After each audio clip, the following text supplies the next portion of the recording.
Ladies and gentlemen, the session will start shortly. Please take a seat. Thank you.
afternoon, everybody, and welcome. I guess we don't have enough seats today.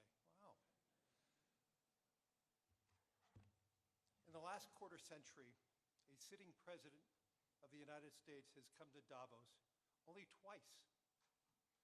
Both times it was Donald Trump. So when I asked to serve in this new role that I have, he was one of the first leaders I called and invited to return. I first met the president about 25 years ago, but I worked most closely with him during the early months of COVID. This was March 2020. Markets were under extreme stress. Some economists were warning we could be headed towards a second Great Depression. What stood out to me during the extraordinary period was a president's willingness to bring together people from governments, from business, across institutions, across perspectives, to think differently, and importantly, to act decisively. That instinct to act, especially in pivotal moments, is one reason I think he values the World Economic Forum. It is a unique institution that brings together the largest combination of government officials, business leaders, technology leaders, civil society and NGO leaders anywhere in the world for a genuine dialogue, and particularly importantly this year.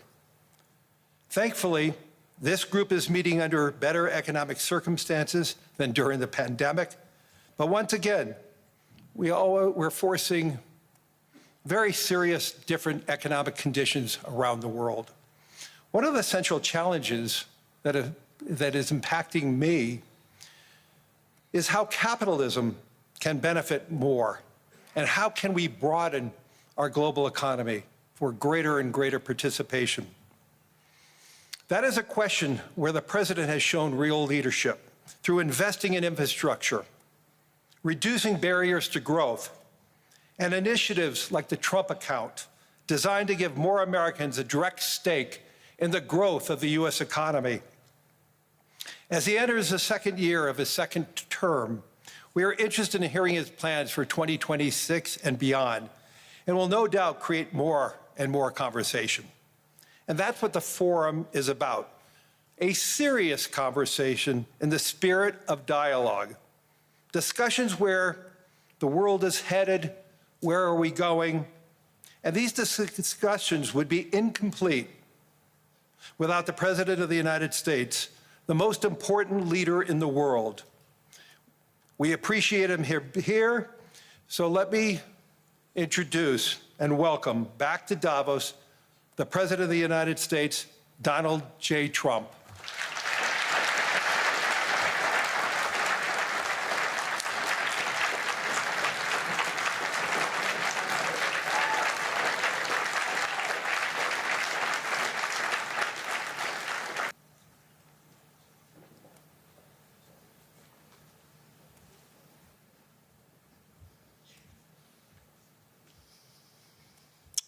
Well, thank you very much, Larry. It's great to be back in beautiful Davos, Switzerland, and to address so many respected business leaders, so many friends, few enemies, and all of the distinguished guests. It's a who's who, I will say that.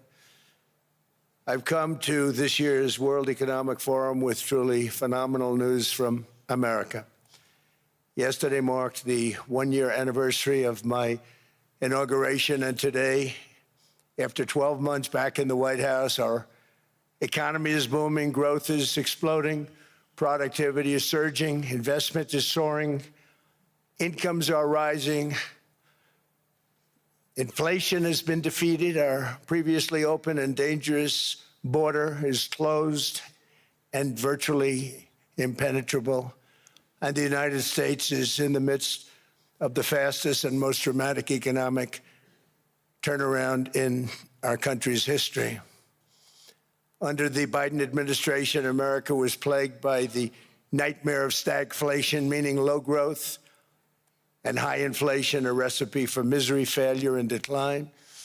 But now, after just 1 year of my policies, we are witnessing the exact opposite: virtually no inflation and extraordinarily high economic growth. Growth like, I believe, you'll see very shortly, our country has never seen before, perhaps no country has ever seen before.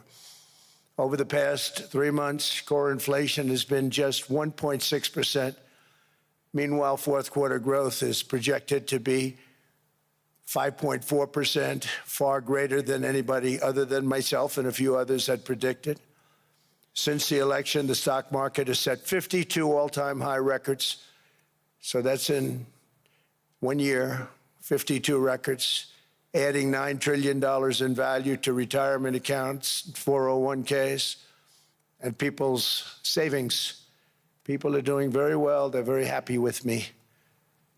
Since my inauguration, we've lifted more than 1.2 million people off of food stamps, and after 4 years in which Biden secured less than $1 trillion of new investment in our country. Think of that, 1 trillion, substantially less than that.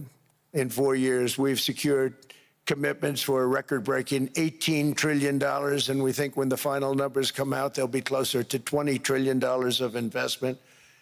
That's never been done by any country at any time, not even close. Just over 1 year ago, under the radical left Democrats, we were a dead country. Now we are the hottest country anywhere in the world. In fact, the United States economy is on pace to grow at double the rate that was projected by the IMF just last April. And with my growth and tariff policies, it should be much higher. I really believe we can be much higher than that. And this is all great news, and it's great for all nations. The USA is the economic engine on the planet, and when America booms, the entire world booms. It's been the history. When it goes bad, it goes bad. You all follow us down, and you follow us up, and we're at a point that I don't believe we've ever been. I never thought we could do it this quickly. My biggest surprise is I thought it would take more than a year, maybe like a year and 1 month. But it's happened very quickly. This afternoon, I want to discuss how we have achieved this economic miracle, how we intend to raise living standards for our citizens to levels never seen before, and perhaps how you too and the places where you come from can do much better by following what we're doing, because certain places in Europe are not even recognizable, frankly, anymore. They're not recognizable. And we can argue about it, but there's no argument. Friends come back from different places. I don't want to insult anybody and say, I don't recognize it. And that's not in a positive way. That's in a very negative way. And I love Europe, and I want to see Europe go good.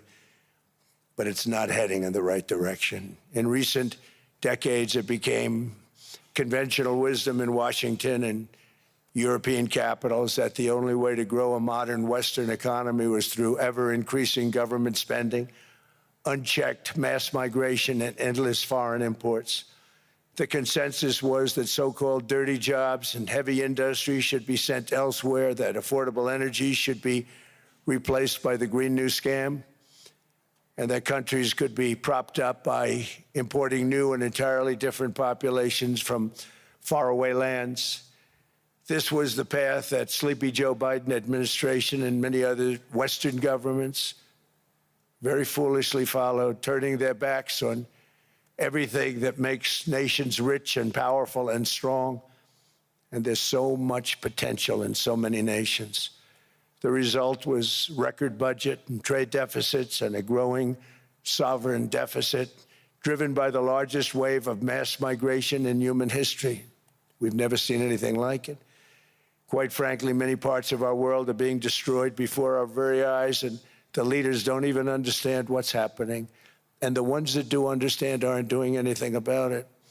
Virtually all of the so-called experts predicted my plans to end this failed model would trigger a global recession and runaway inflation. But we have proven them wrong. It's actually just the opposite.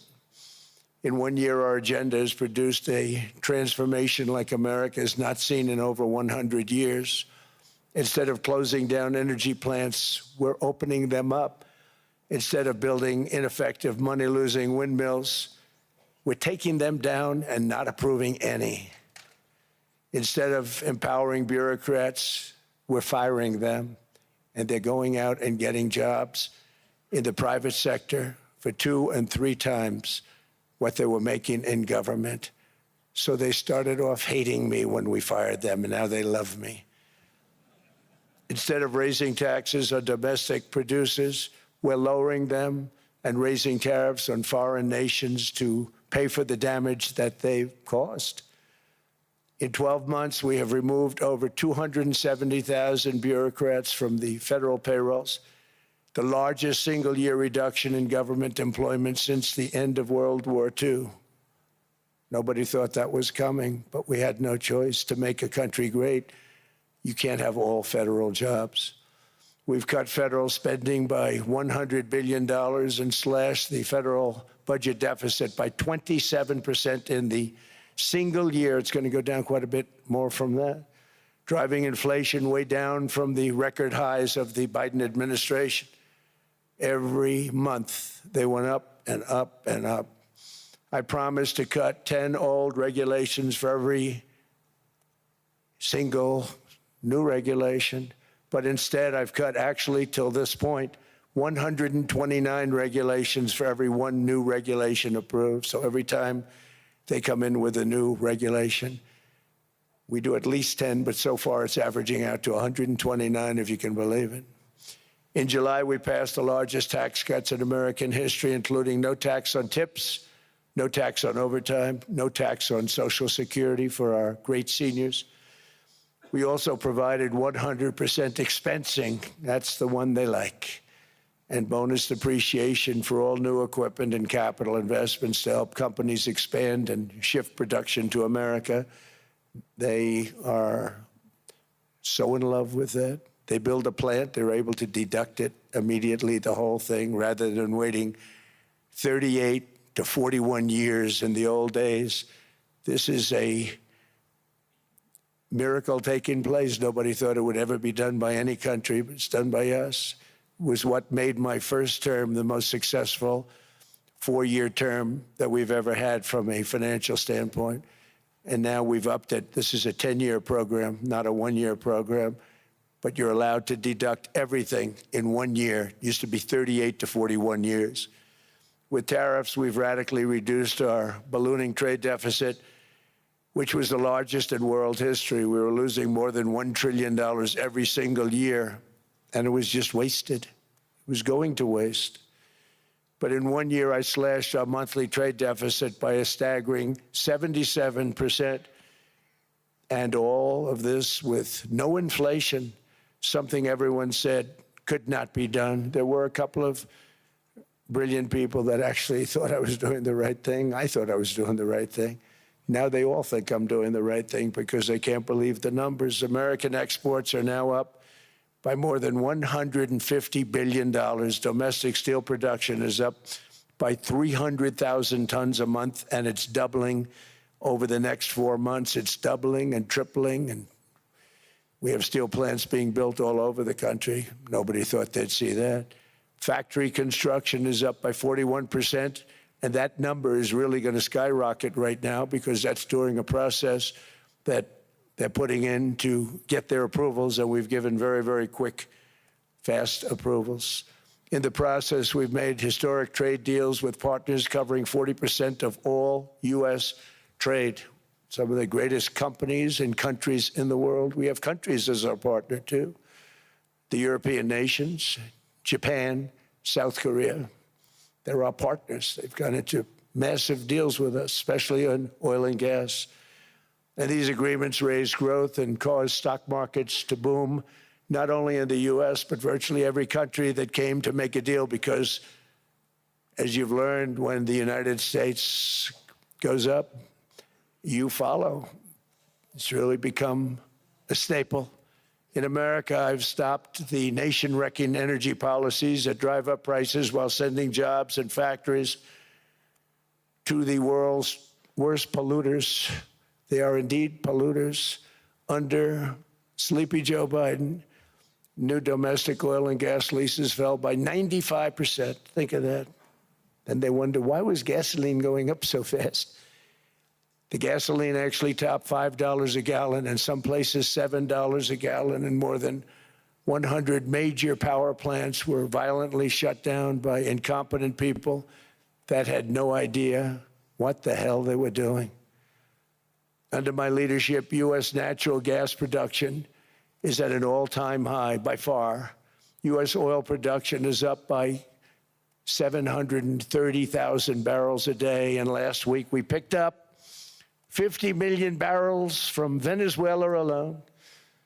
Venezuela has been an amazing place for so many years, but then they went bad with their policies. 20 years ago, it was a great country, and now it's got problems, but we're helping them. And those 50 million barrels, we're going to be splitting up with them, and they'll be making more money than they've made in a long time. Venezuela is going to do fantastically well. We appreciate all of the cooperation we've been giving. We've been giving great cooperation. Once the attack ended, and they said, let's make a deal.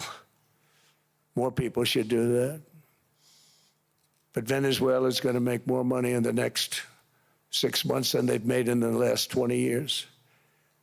Every major oil company is coming in with us. It's amazing. It's a beautiful thing to see. The leadership of the country has been very good. They've been very, very smart. The price of gasoline is now below $2.50 a gallon in many states, $2.30 a gallon in most states. Then we'll soon be averaging less than $2 a gallon. In many places, it's already down even lower, $1.95 a gallon. Numerous states are at $1.99, numbers that nobody has heard for years. Actually, since my last administration, we got it down to around those numbers. I've signed an order directing and approval of many new nuclear reactors. We're going heavy into nuclear. I was not a big fan because I didn't like the risk, the danger, but they have the progress they've made with nuclear is unbelievable, and the safety progress they've made is incredible. We're very much into the world of nuclear energy, and we can have it now at good prices and very, very safe. And we're leading the world in AI by a lot. We're leading China by a lot. I think President Xi respects what we've done, in part because I've allowed these big companies building these massive buildings to build their own electric capacity. They're building their own power plants, which when added up is more than any country anywhere in the world is doing. I read recently an article in the Wall Street Journal that China's creating so much energy, and they are. You got to hand it to them. But we're creating as much or more, and we're letting them do that. I'm very proud of it. It was my idea. I said, you can't create this much energy. We needed more than double the energy currently in the country just to take care of the AI plants. And I said, we can't do that. We have an old grid system. And I came up with the idea, you know, you people are brilliant. You have a lot of money. Let's see what you can do. You can build your own electric generating plants. And they looked at me. They didn't believe me. All of the names that are, I think, in the room right now, if you want to know the truth, they didn't believe it. And I said, no, you can't. They came back 2 weeks, and they didn't have the plant. They said, we thought you were kidding. I said, no, not only am I not kidding, you're going to have your approvals within 2 weeks. I always say nuclear will take 3 weeks. But most aren't going that. They're going oil and gas. They're even going coal in some cases. Because of my landslide election victory, the United States avoided the catastrophic energy collapse which befell every European nation that pursued the Green New Scam, perhaps the greatest hoax in history. The Green New Scam, windmills all over the place, destroy your land, destroy your land. Every time that goes around, you lose $1,000. You're supposed to make money with energy, not lose money. Here in Europe, we've seen the fate that the radical left tried to impose on America. They tried very hard. Germany now generates 22% less electricity than it did in 2017. And it's not the current chancellor's fault. He's solving the problem. He's going to do a great job. But what they did before he got there, I guess that's why he got there. And electricity prices are 64% higher. The United Kingdom produces just 1/3 of the total energy from all sources that it did in 1999. Think of that, 1/3. And they're sitting on top of the North Sea, one of the greatest reserves anywhere in the world, but they don't use it. And that's one reason why their energy has reached catastrophically low levels with equally high prices. High prices, very low levels. Think of that, 1/3. And you're sitting on top of the North Sea. And they like to say, well, you know, that's depleted. It's not depleted. It's got 500 years. They haven't even found the oil. The North Sea is incredible. They don't let anybody drill. Environmentally, they don't let them drill. They make it impossible for the oil companies to go. They take 92% of the revenues. So the oil companies say, we can't do it. They came to see me. Is there anything you can do? I want Europe to do great. I want UK to do great. They're sitting on one of the greatest energy sources in the world, and they don't use it. In fact, their electricity prices have soared 139%. There are windmills all over Europe. There are windmills all over the place, and they are losers. One thing I've noticed is that the more windmills a country has, the more money that country loses and the worse that country is doing. China makes almost all of the windmills, and yet I haven't been able to find any wind farms in China. Did you ever think of that? It's a good way of looking at it. They're smart. China's very smart. They make them, they sell them for a fortune. They sell them to the stupid people that buy them, but they don't use them themselves. They put up a couple of big wind farms, but they don't use them. They just put them up to show people what they could look like. They don't spin. They don't do anything. They use a thing called coal, mostly. But China goes with the coal. They go with oil and gas. They're starting to look at nuclear a little bit, and they're doing just fine. They make a fortune selling the windmills, though, and I think really that's one that they wouldn't be surprised if it stopped. They are shocked that it continues to go. They're very friendly with me. They're shocked that people continue to buy those damn things. They killed the birds. They ruin your landscapes. Other than that, I think they're fabulous, by the way. Stupid people buy them. The consequences of such destructive policies have been stark, including lower economic growth, lower standards of living, lower birth rates, more socially disruptive migration, more vulnerability to hostile foreign adversaries, and much, much smaller militaries. The United States cares greatly about the people of Europe. We really do. I mean, look, I am derived from Europe. Scotland and Germany, 100% Scotland, my mother, 100% German, my father. And we believe deeply in the bonds we share with Europe as a civilization. I want to see it do great. That's why issues like energy, trade, immigration, and economic growth must be central concerns to anyone who wants to see a strong and united West, because Europe and those countries have to do their thing. They have to get out of the culture that they've created over the last 10 years. It's horrible what they're doing to themselves. They're destroying themselves. It's beautiful, beautiful places. We want strong allies, not seriously weakened ones. We want Europe to be strong. Ultimately, these are matters of national security, and perhaps no current issue makes the situation more clear than what's currently going on with Greenland. Would you like me to say a few words of Greenland? I was going to leave it out of the speech, but I think I would have been reviewed very negatively. I have tremendous respect for both the people of Greenland and the people of Denmark, tremendous respect. But every NATO ally has an obligation to be able to defend their own territory And the fact is, no nation or group of nations is in any position to be able to secure Greenland other than the United States. We're a great power, much greater than people even understand. I think they found that out 2 weeks ago in Venezuela. We saw this in World War II, when Denmark fell to Germany after just 6 hours of fighting and was totally unable to defend either itself or Greenland. So the United States was then compelled, we did it, we felt an obligation to do it, to send our own forces to hold the Greenland territory, and hold it we did at great cost and expense. They didn't have a chance of getting on it, and they tried. Denmark knows that. We literally set up bases on Greenland for Denmark. We fought for Denmark. We weren't fighting for anyone else. We were fighting to save it for Denmark. Big, beautiful piece of ice. It's hard to call it land. It's a big piece of ice.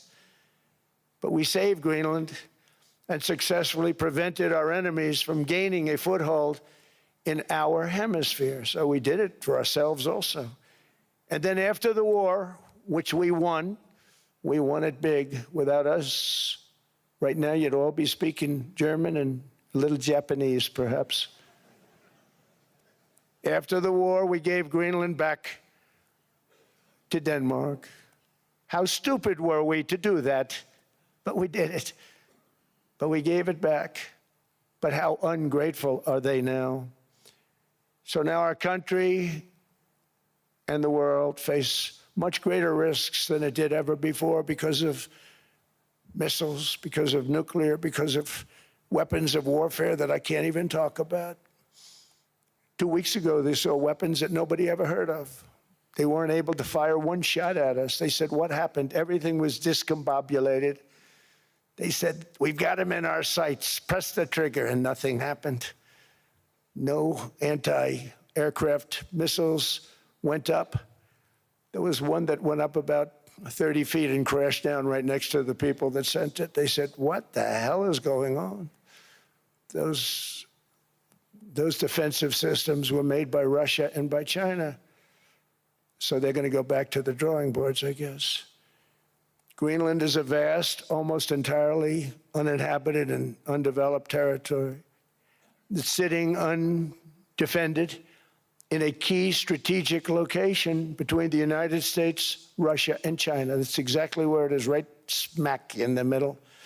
Wasn't important nearly when we gave it back. You know, when we gave it back, it wasn't the same as it is now. It's not important for any other reason, you know, everyone talks about the minerals. There's so many places. There's no rare earth, no such thing as rare earth. There's rare processing, but there's so much rare earth. And to get to this rare earth, you got to go through hundreds of feet of ice. That's not the reason we need it. We need it for strategic national security and international security. This enormous unsecured island is actually part of North America, on the northern frontier of the Western Hemisphere. That's our territory. It is therefore a core national security interest of the United States of America. And in fact, it's been our policy for hundreds of years to prevent outside threats from entering our hemisphere, and we've done it very successfully. We've never been stronger than we are now. That's why American presidents have sought to purchase Greenland for nearly 2 centuries. You know, for 2 centuries they've been trying to do it. They should have kept it after World War II, but they had a different president. That's all right. People think differently. Much more necessary now than it was at that time, however. In 2019, Denmark said that they would spend over $200 million to strengthen Greenland's defenses. But as you know, they spent less than 1% of that amount. 1%, there's no sign of Denmark there. And I say that with great respect for Denmark, whose people I love, whose leaders are very good. It's the United States alone that can protect this giant mass of land, this giant piece of ice, develop it and improve it and make it so that it's good for Europe and safe for Europe and good for us. And that's the reason I'm seeking immediate negotiations to once again discuss the acquisition of Greenland by the United States, just as we have acquired many other territories throughout our history, as many of the European nations have. They've acquired, there's nothing wrong with it. Many of them, some went in reverse, actually, if you look. Some had great, vast wealth, great, vast lands all over the world. They went in reverse. They're stuck back where they started. That happens too. But some grow. But this would not be a threat to NATO. This would greatly enhance the security of the entire alliance, the NATO alliance. The United States is treated very unfairly by NATO. I want to tell you that. And when you think about it, nobody can dispute it. We give so much and we get so little in return. And I've been a critic of NATO for many years. And yet I've done more to help NATO than any other president by far, than any other person. You wouldn't have NATO if I didn't get involved in my first term. The war with Ukraine is an example. We are thousands of miles away, separated by a giant ocean.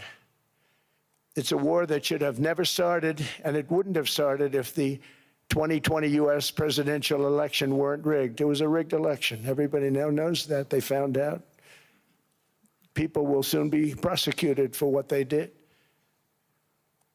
It's probably breaking news, but it should be. It was a rigged election. You can't have rigged elections.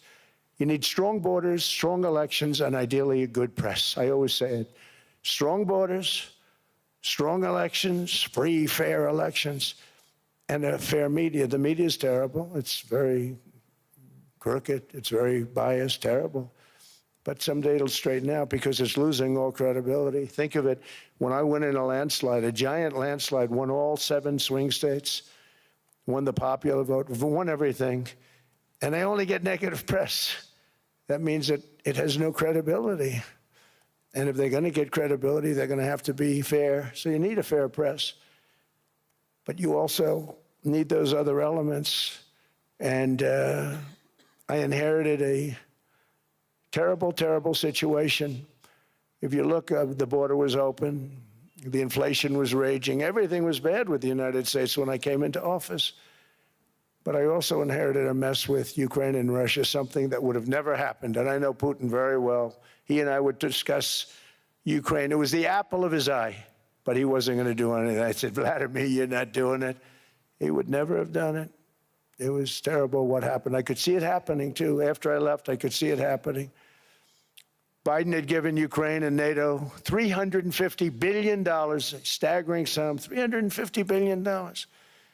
I came in, and just like the southern border, just like inflation, just like our economy, I said, wow, this place is in trouble, meaning our country. All of these things were out of control. But the border was out of control. We fixed it with the strongest border anywhere in the world. And I've now been working on this war for 1 year, during which time I settled 8 other wars. India, Pakistan. I settled other wars that were Vladimir Putin called me, Armenia, Azerbaijan. He said, I can't believe you settled that one. They were going on for 35 years. I settled it in 1 day. And President Putin called me. He said, you know, I can't believe I worked on that war for 10 years trying to settle it. I couldn't do it. I said, do me a favor, focus on settling your war. Don't worry about that one.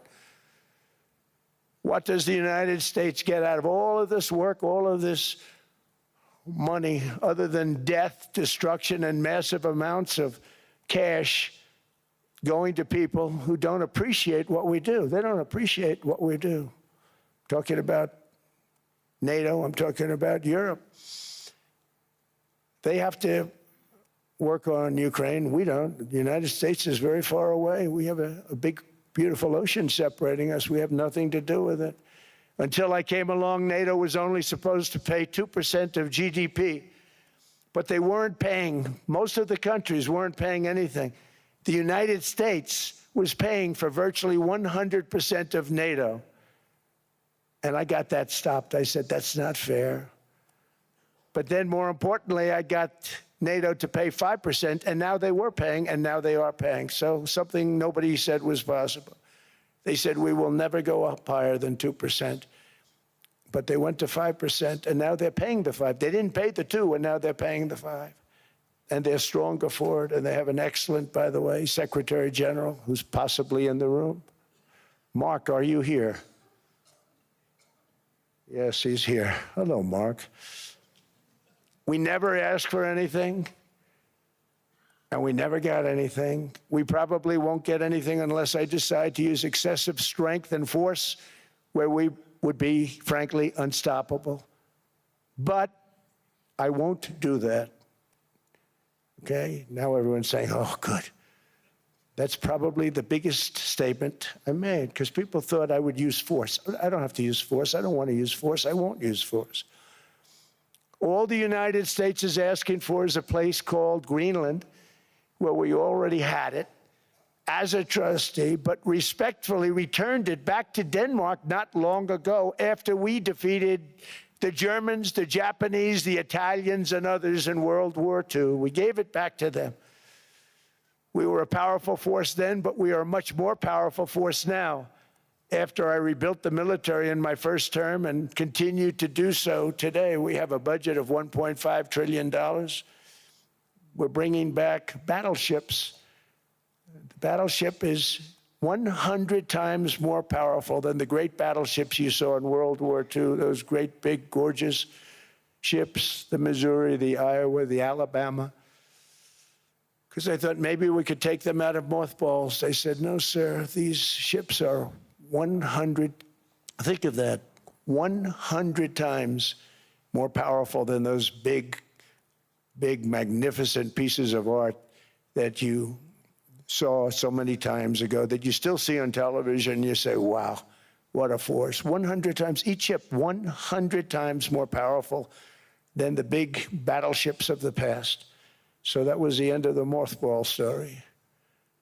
So what we have gotten out of NATO is nothing except to protect Europe from the Soviet Union and now Russia. I mean, we've helped them for so many years. We've never gotten anything, except we pay for NATO. And we paid for many years until I came along. We paid for, in my opinion, 100% of NATO because they weren't paying their bills. And all we're asking for is to get Greenland, including right title and ownership, because you need the ownership to defend it. You can't defend it on a lease. Number one, legally it's not defensible that way, totally. And number two, psychologically, who the hell wants to defend a license agreement or a lease, which is a large piece of ice in the middle of the ocean where if there is a war, much of the action will take place on that piece of ice. Think of it. Those missiles would be flying right over the center of that piece of ice. All we want from Denmark for national and international security and to keep our very energetic and dangerous potential enemies at bay is this land on which we're going to build the greatest golden dome ever built. We're building a golden dome that's going to, just by its very nature,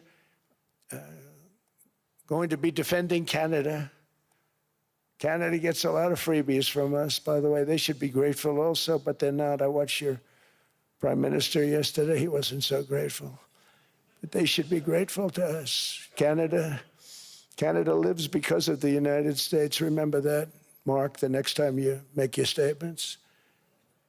What we did for Israel was amazing, but that's nothing compared to what we have planned for the United States, Canada, and the rest of the world. We are going to build a dome like no other. We did it for Israel. And by the way, I told Bibi, stop taking credit for the dome.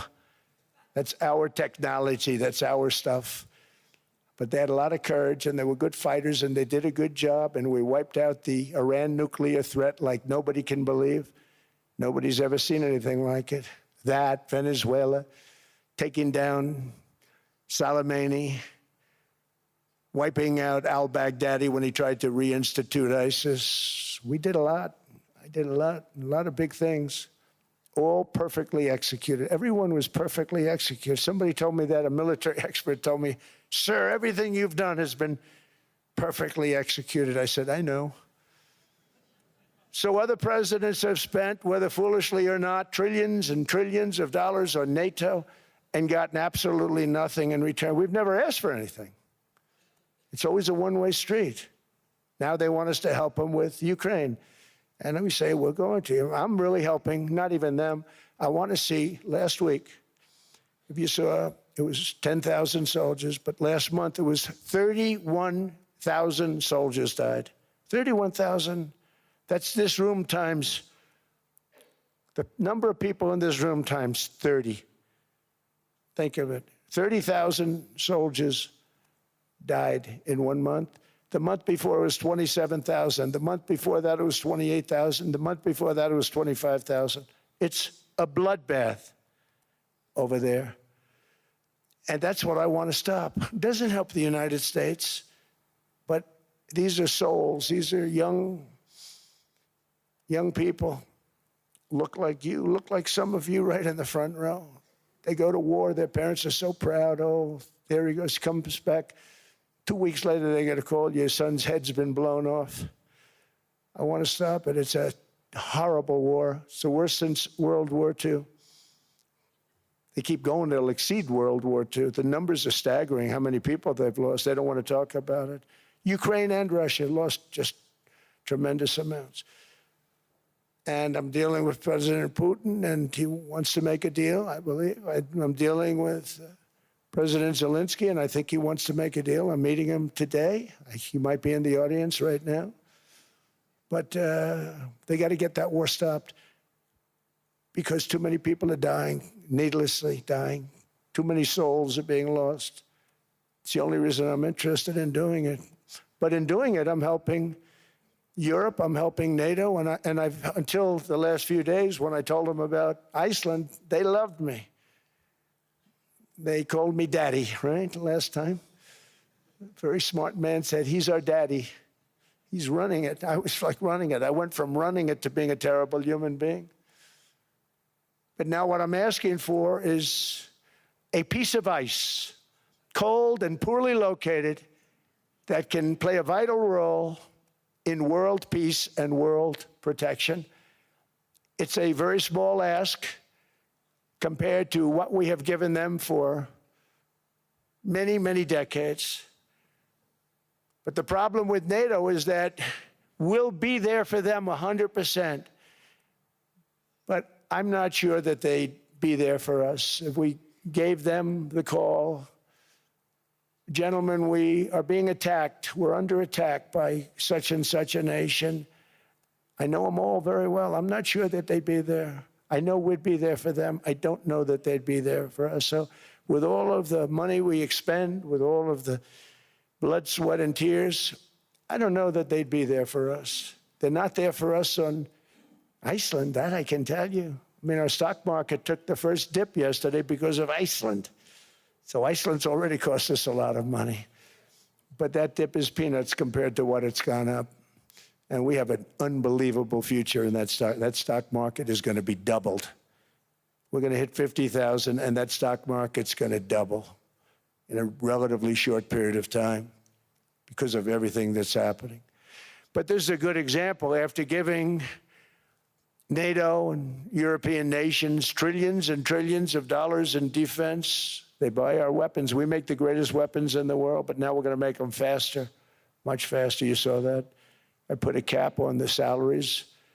Then I put no buybacks, no stock buybacks, no various other things that they were doing. I mean, they were making $50 million, but it would take them 3 years to give you a Patriot missile. I said, that's not good. My chauffeur can do a better job than that, and he makes slightly less than 50. They make big salaries. If they're going to make those big salaries, they're going to have to produce a lot faster. The good news is we have the greatest equipment in the world. Now we're going to start making it a lot faster. They're going to build additional plants. And all of the money that goes into stock buybacks is going to go into building plants. We're not allowing stock buybacks by defense companies any longer. They're going to build new plants to make Tomahawks, Patriots. We have the best equipment, F-35s. F-47, the new one just coming out. They say it's the most devastating plane, fighter jet ever. Who knows? They called it 47. If I don't like it, I'm going to take the 47 off it. I wonder why they called it 47. We'll have to think about that. But if I don't like it, I'm going to take that 47 off. But it's supposed to be the stage 6. It's supposed to be the first stage 6 plane, undetectable, like our B-2 bombers were undetectable. They flew right over Iran. They were undetectable. And they did their job, and they got the hell out of there. So we want a piece of ice for world protection, and they won't give it. We've never asked for anything else, and we could have kept that piece of land, and we didn't. So they have a choice. You can say yes, and we will be very appreciative, or you can say no, and we will remember. A strong and secure America means a strong NATO, and that's one reason why I'm working every day to ensure our military is very powerful, our borders are very strong, and above all, our economy is strong because national security requires economic security and economic prosperity, and we have the greatest that we've ever had. Biden and his allies destroyed our economy and gave us perhaps the worst inflation in American history. They say 48 years, I say forever, but I think 48 years is the equivalent to forever. Whether it's 48 years or ever, it's terrible, costing the typical family $33,000. What they did to this country should never, ever be forgotten. It's early, but he has to be rated as the worst president we've ever had by far. The auto pen did much of the damage. The auto pen, he was the auto pen president, because I don't believe a sane president would have ever signed the kind of things that he signed. But now grocery prices, energy prices, airfares, mortgage rates, rent, and car payments are all coming down, and they're coming down fast. We inherited a mess, but we've done a hell of a job in 12 months. Under my most favored nation policy for drug prices, the cost of prescription drugs is coming down by up to 90%, depending on the way you calculate. You could also say 5, 6, 7, 800%. There are two ways of figuring that.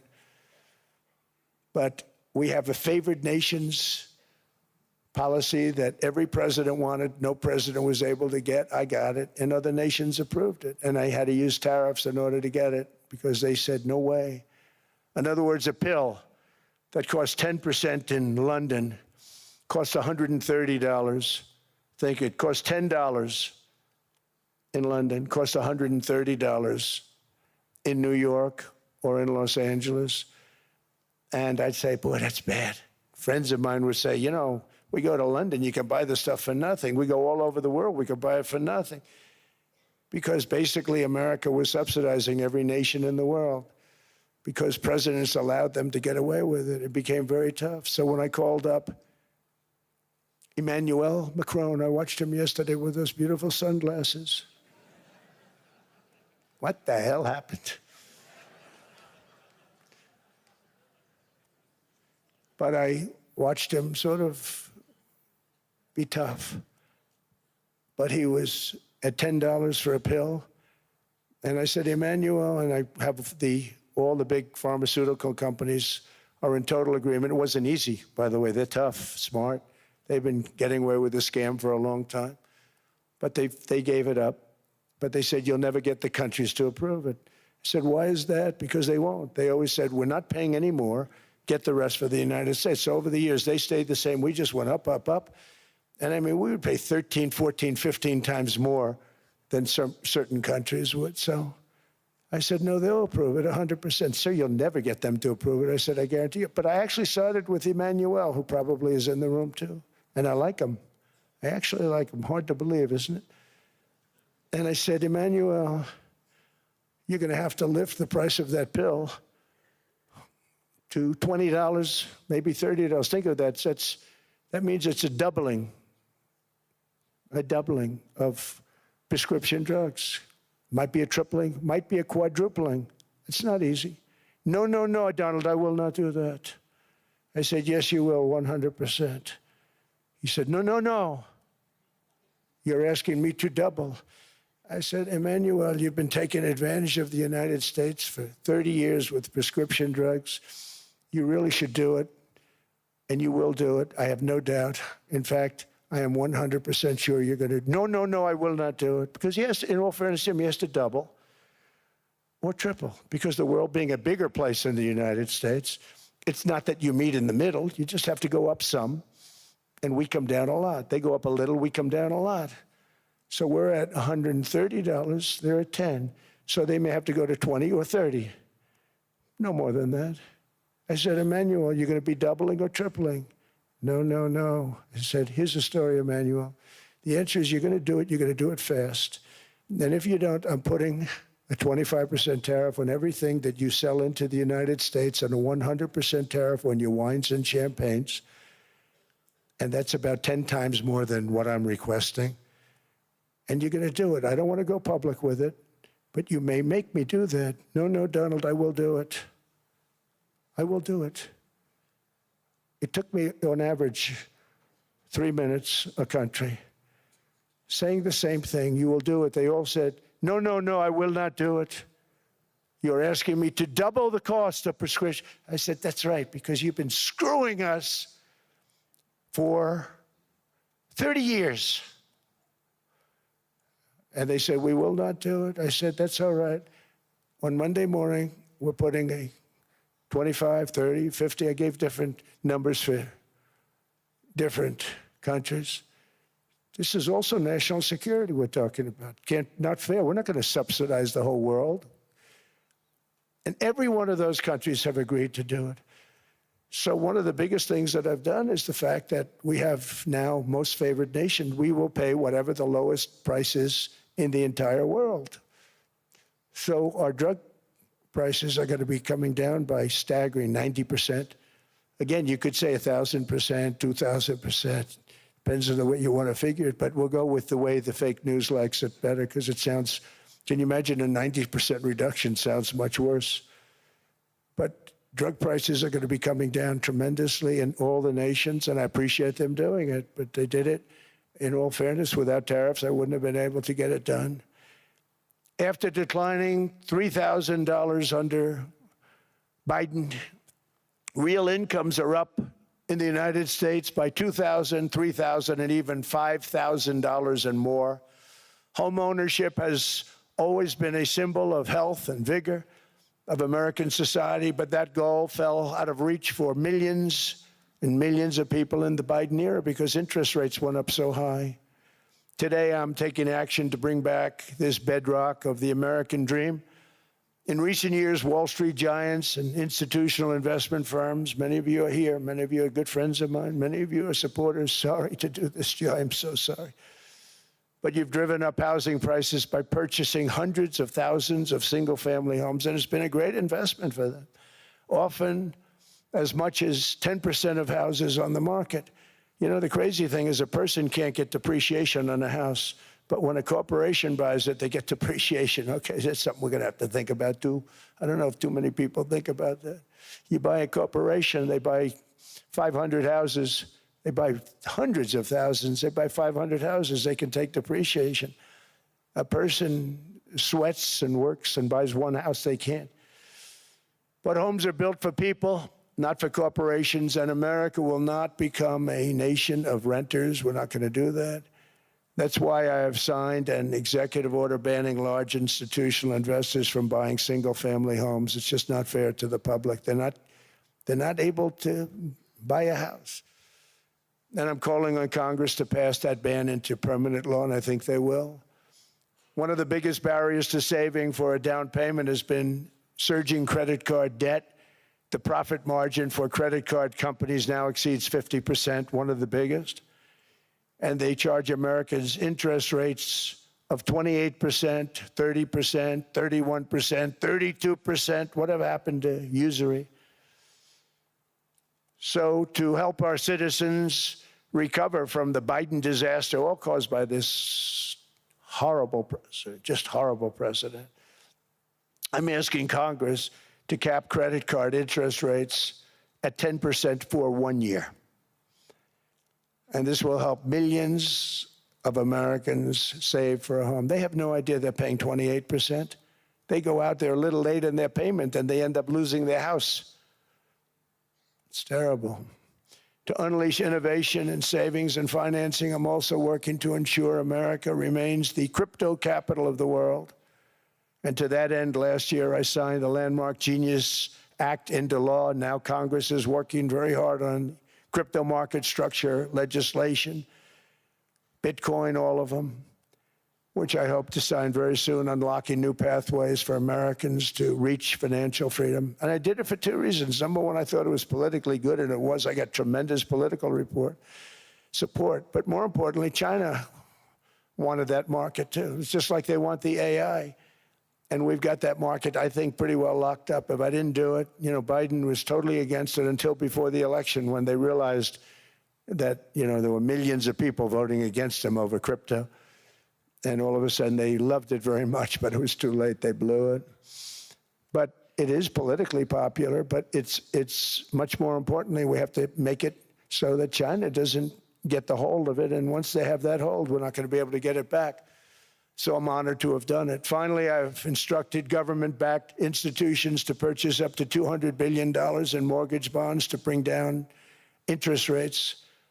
And I'll be announcing a new Fed chairman in the not-too-distant future. I think he'll do a very good job.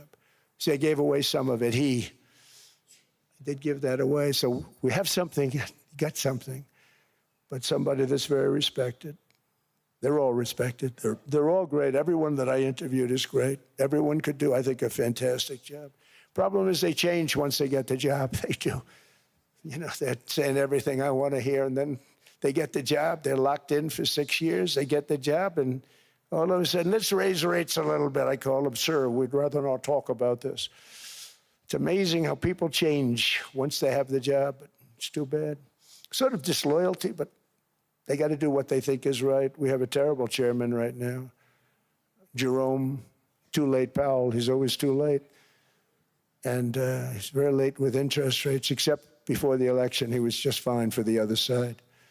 So we're going to have somebody that's great, and we hope he does the right job. Last week, the average 30-year mortgage rate dropped below 6% for the first time in many years. Another major factor in driving up housing costs was the mass invasion of our borders. And I have to say one thing about housing, because nobody ever says this. I am very protective of people that already own a house, of which we have millions and millions and millions. And because we have had such a good run, the house values have gone up tremendously. And these people have become wealthy. They weren't wealthy. They become wealthy because of their house. And every time you make it more and more and more affordable for somebody to buy a house cheaply, you're actually hurting the value of those houses, obviously, because the one thing works in tandem with the other. And I don't want to do anything that's going to hurt the value of people that own a house, who for the first time in their lives are walking around the streets of whatever city they're in, very proud that their house is worth $500,000, $600,000, $700,000. Now, if I want to really crush the housing market, I could do that so fast and people could buy houses, but you would destroy a lot of people that already have houses. In some cases, they've mortgaged their house, and the mortgage would be very low, and all of a sudden the mortgage without any changes becomes very high, and they end up losing the house. I'm not going to hurt, and I speak with Scott, who's doing a fantastic job, and Howard, who's doing a fantastic job, and all of my people. And I always say, look, I can crush the hell out of the market. We can drop interest rates to a level, and that's one thing we do want to do. That's natural. That's good for everybody. The dropping of the interest rates, we should be paying a much lower interest rate than we are. We should be paying the lowest interest rate of any country in the world, because without the United States, you don't have a country. I mean, I had a case with Switzerland. We happened to be in Switzerland. Maybe I'll give you a quick story. But they were paying nothing. They make beautiful watches, great watches, Rolex, all of them. They were paying nothing to the United States when they sent their product in.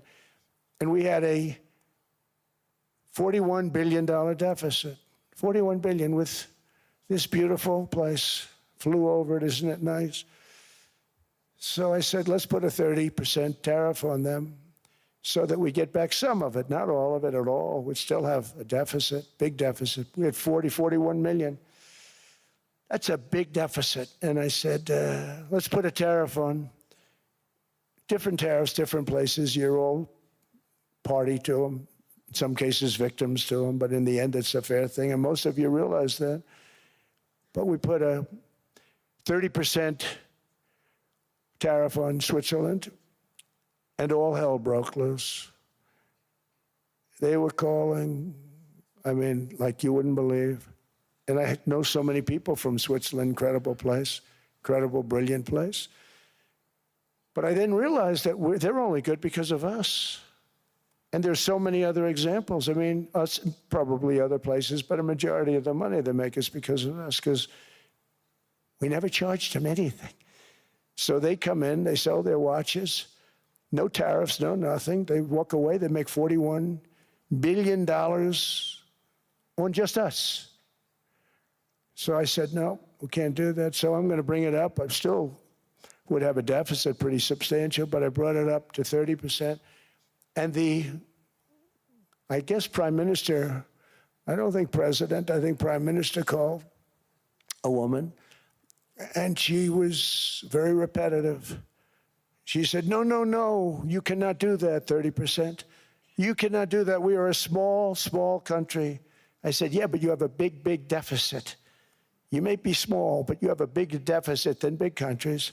He said, no, no, no, please, you cannot do it. Kept saying the same thing over and over. We are a small country. I said, but you're a big country in terms of, and she just rubbed me the wrong way, I'll be honest with you. And I said, all right, thank you, ma'am, appreciate it. Do not do this. Thank you very much, ma'am. And I made it 39%. And then all hell really broke out. And I was paid visits by everybody. Rolex came to see me. They all came to see me. But I realized, and I reduced it, because I don't want to hurt people. I don't want to hurt them. And we brought it down to a, lower level. Doesn't mean it's not going up, but we brought it down to a lower level. But they pay now, tariff. But I realized that we have many places like that where they're making a fortune because of the United States. Without the United States, they wouldn't be making anything. Think of it. Switzerland made $41 billion on us. And as she said, it's a small place. And I realized with that, I don't know, it was so, because she was so aggressive. And I realized in that conversation that the United States is keeping the whole world afloat. Many places, I could give you 6, 7 places just in the people in this little area. I know every one of them. They're looking down. They don't want to see me. They don't want to stare me in the eyes. But they're taking advantage of, everybody took advantage of the United States. But I've been very fair, and I gave them a tariff, and it was fine. But I realized that without us, it's not Switzerland anymore. Without us, it's not any of the countries that are represented here. And we want to work with the countries. We want to work with them. We're not looking to destroy them. I could have said 39, 40%. I could have said I want a 70% tariff, then we make money with Switzerland. But Switzerland would have been probably destroyed, financially destroyed. I don't want to do that. But we should be paying the lowest interest rate of everybody. I hope Scott's listening to this, because we should be paying the lowest interest rate of everybody. Without us, most of the countries don't even work. And then you have the protection factor. Without our military, which is the greatest in the world by far, without our military, you have threats that you wouldn't believe. You wouldn't believe. You don't have threats because of us, and that's because of NATO. One other thing, and I have to say it so importantly, in the old days, and I used to say I'm the youngest in the room. Now I'm among the older. I hate to say it. I don't feel old, but I'm among the older. But I remember not long ago, 20, 25 years ago, when good news came out about, let's say, the United States. The United States had a great quarter. The United States had a great month. All the stocks went up. And that's the way it's supposed to be. Now when they say the United States had a record quarter, it's unbelievable how well it's doing, all the stocks crash because they say, oh no, inflation, inflation, they're going to raise interest rates. And they do. Some of these stupid people like Powell, they raise interest rates. And what they do is they stop you from being successful. It used to be when we had a great quarter, a great month, great earnings, great anything, any good news, the stock market went up. That's the way it's going to be. We got to do that again because that's the way it should be. Now when we have a great month, they want to kill it. Like we did over 5%. People were surprised. We should do 20%. We could do 25%. When we announce good numbers, and the reason is they're so petrified of inflation. And growth doesn't mean inflation. We've had tremendous growth with very low inflation. In fact, growth can fight inflation, proper growth. So we want to get back to the days when we announce great numbers, because we're going to be announcing phenomenal. You know, all these factories that are being built at record, thousands of businesses are being built right now. Remember, $18 trillion is invested. I think the second number is 3. And that was China many years ago. Investments in the country from outside. 18 trillion, nobody's ever seen. And that's money coming in and building things, factories. Thousands of businesses are being built, thousands. Hundreds of big factories, car plants are moving back to the United States. They're coming in from Canada, they're coming in from Mexico, from Japan. Japan's coming in and building plants here in order to avoid tariffs.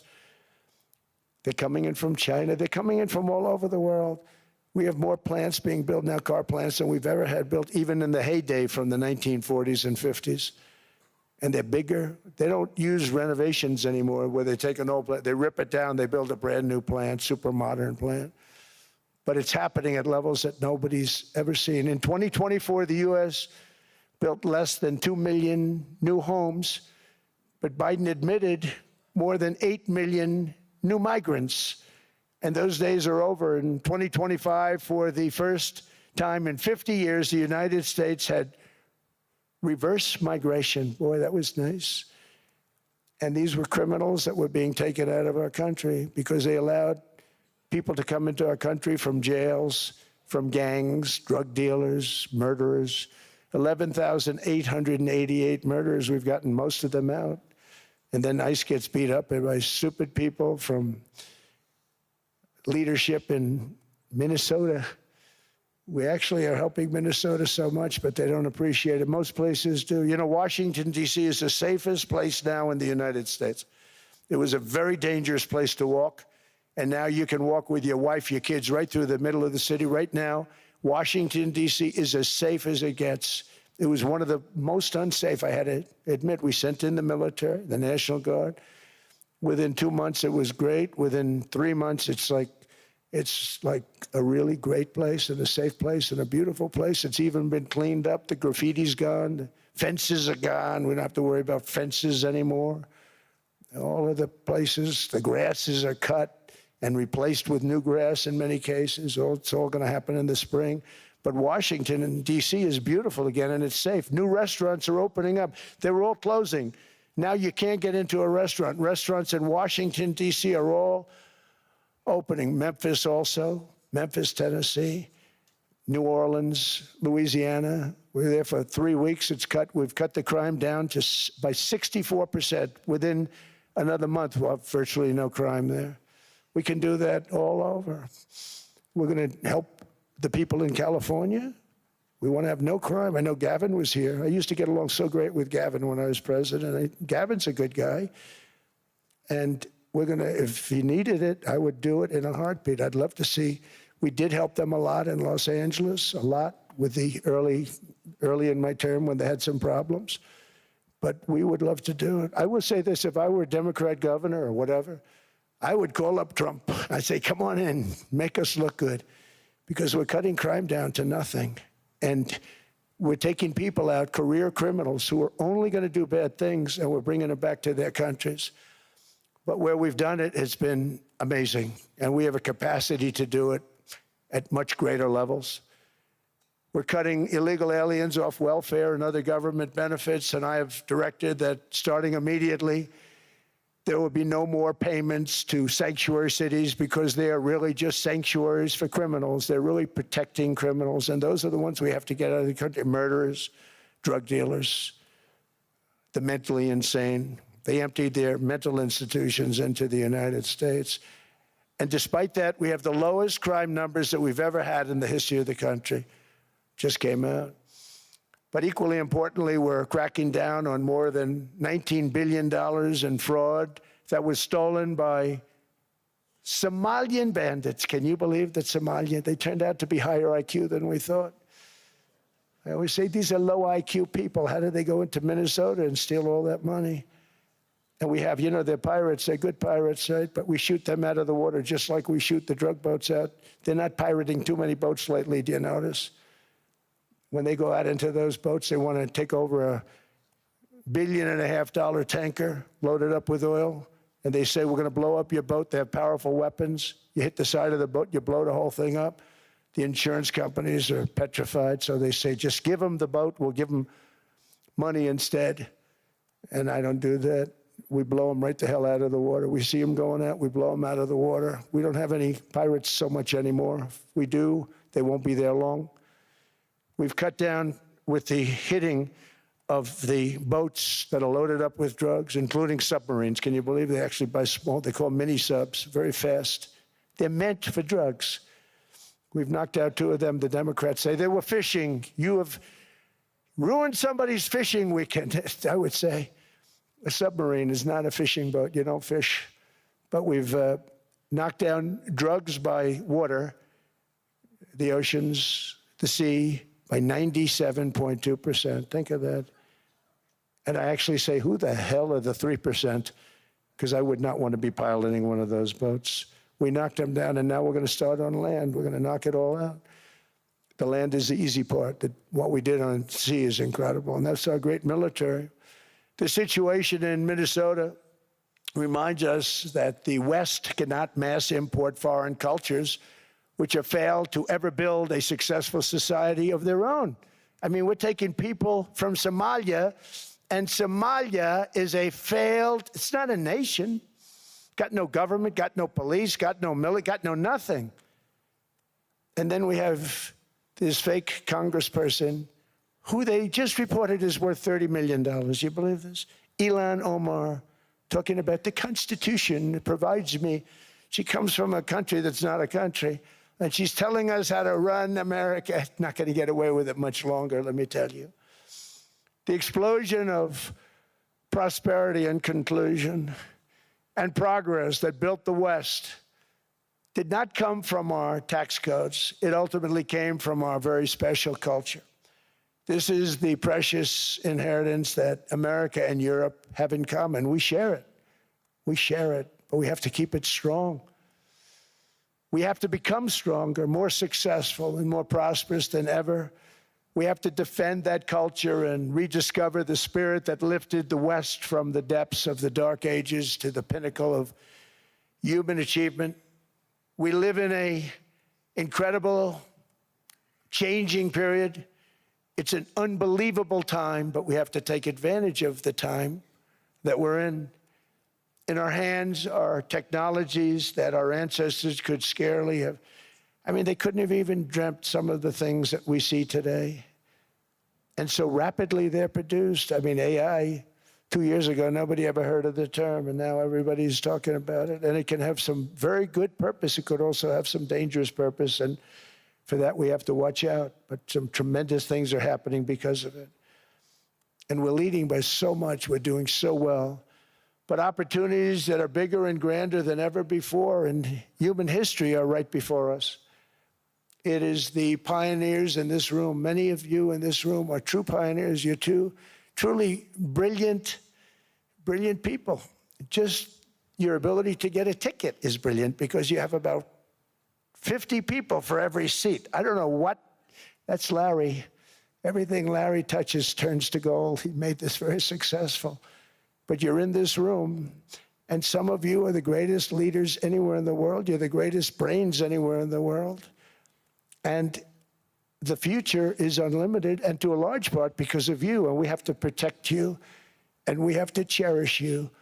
I always say we have to cherish our brilliant people because there aren't many of them. So together with confidence, boldness, and persistence, let us lift up our people, grow our economies, defend our shared destiny, and build a future for our citizens that is more ambitious, more exciting, more inspiring, and greater than the world has ever seen. We're in a position to do things that nobody else has ever even thought of before. And many of the people in this room are the ones that are doing it, and I want to congratulate you, and I'm with you all the way. You can do things that nobody else can even think about. So I congratulate you on your tremendous success. And the United States is back, bigger, stronger, better than ever before. And I'll see you around. Thank you all very much. Thank you very much.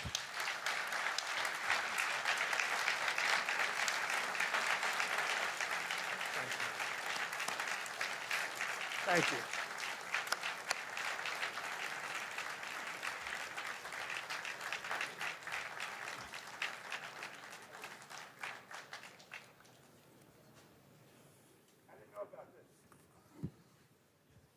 This was supposed to be a nice fire chat, Mr. President. Yes, good.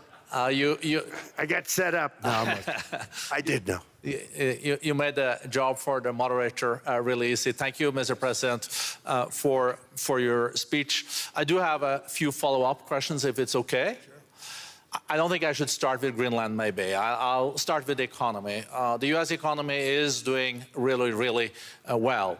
But how to sustain this growth moving forward? Because there's always a recession looming around the corner. Well, you know, the one thing about economies and recessions is sometimes you get hit unexpectedly and there's nothing you can do about it. All brilliant people, but there's nothing. One example was COVID. We had an economy going at levels like nobody had ever seen my first 2.5, 3 years. And then I heard the word pandemic, not COVID. They came up with that name over a period of time. We won't get into that.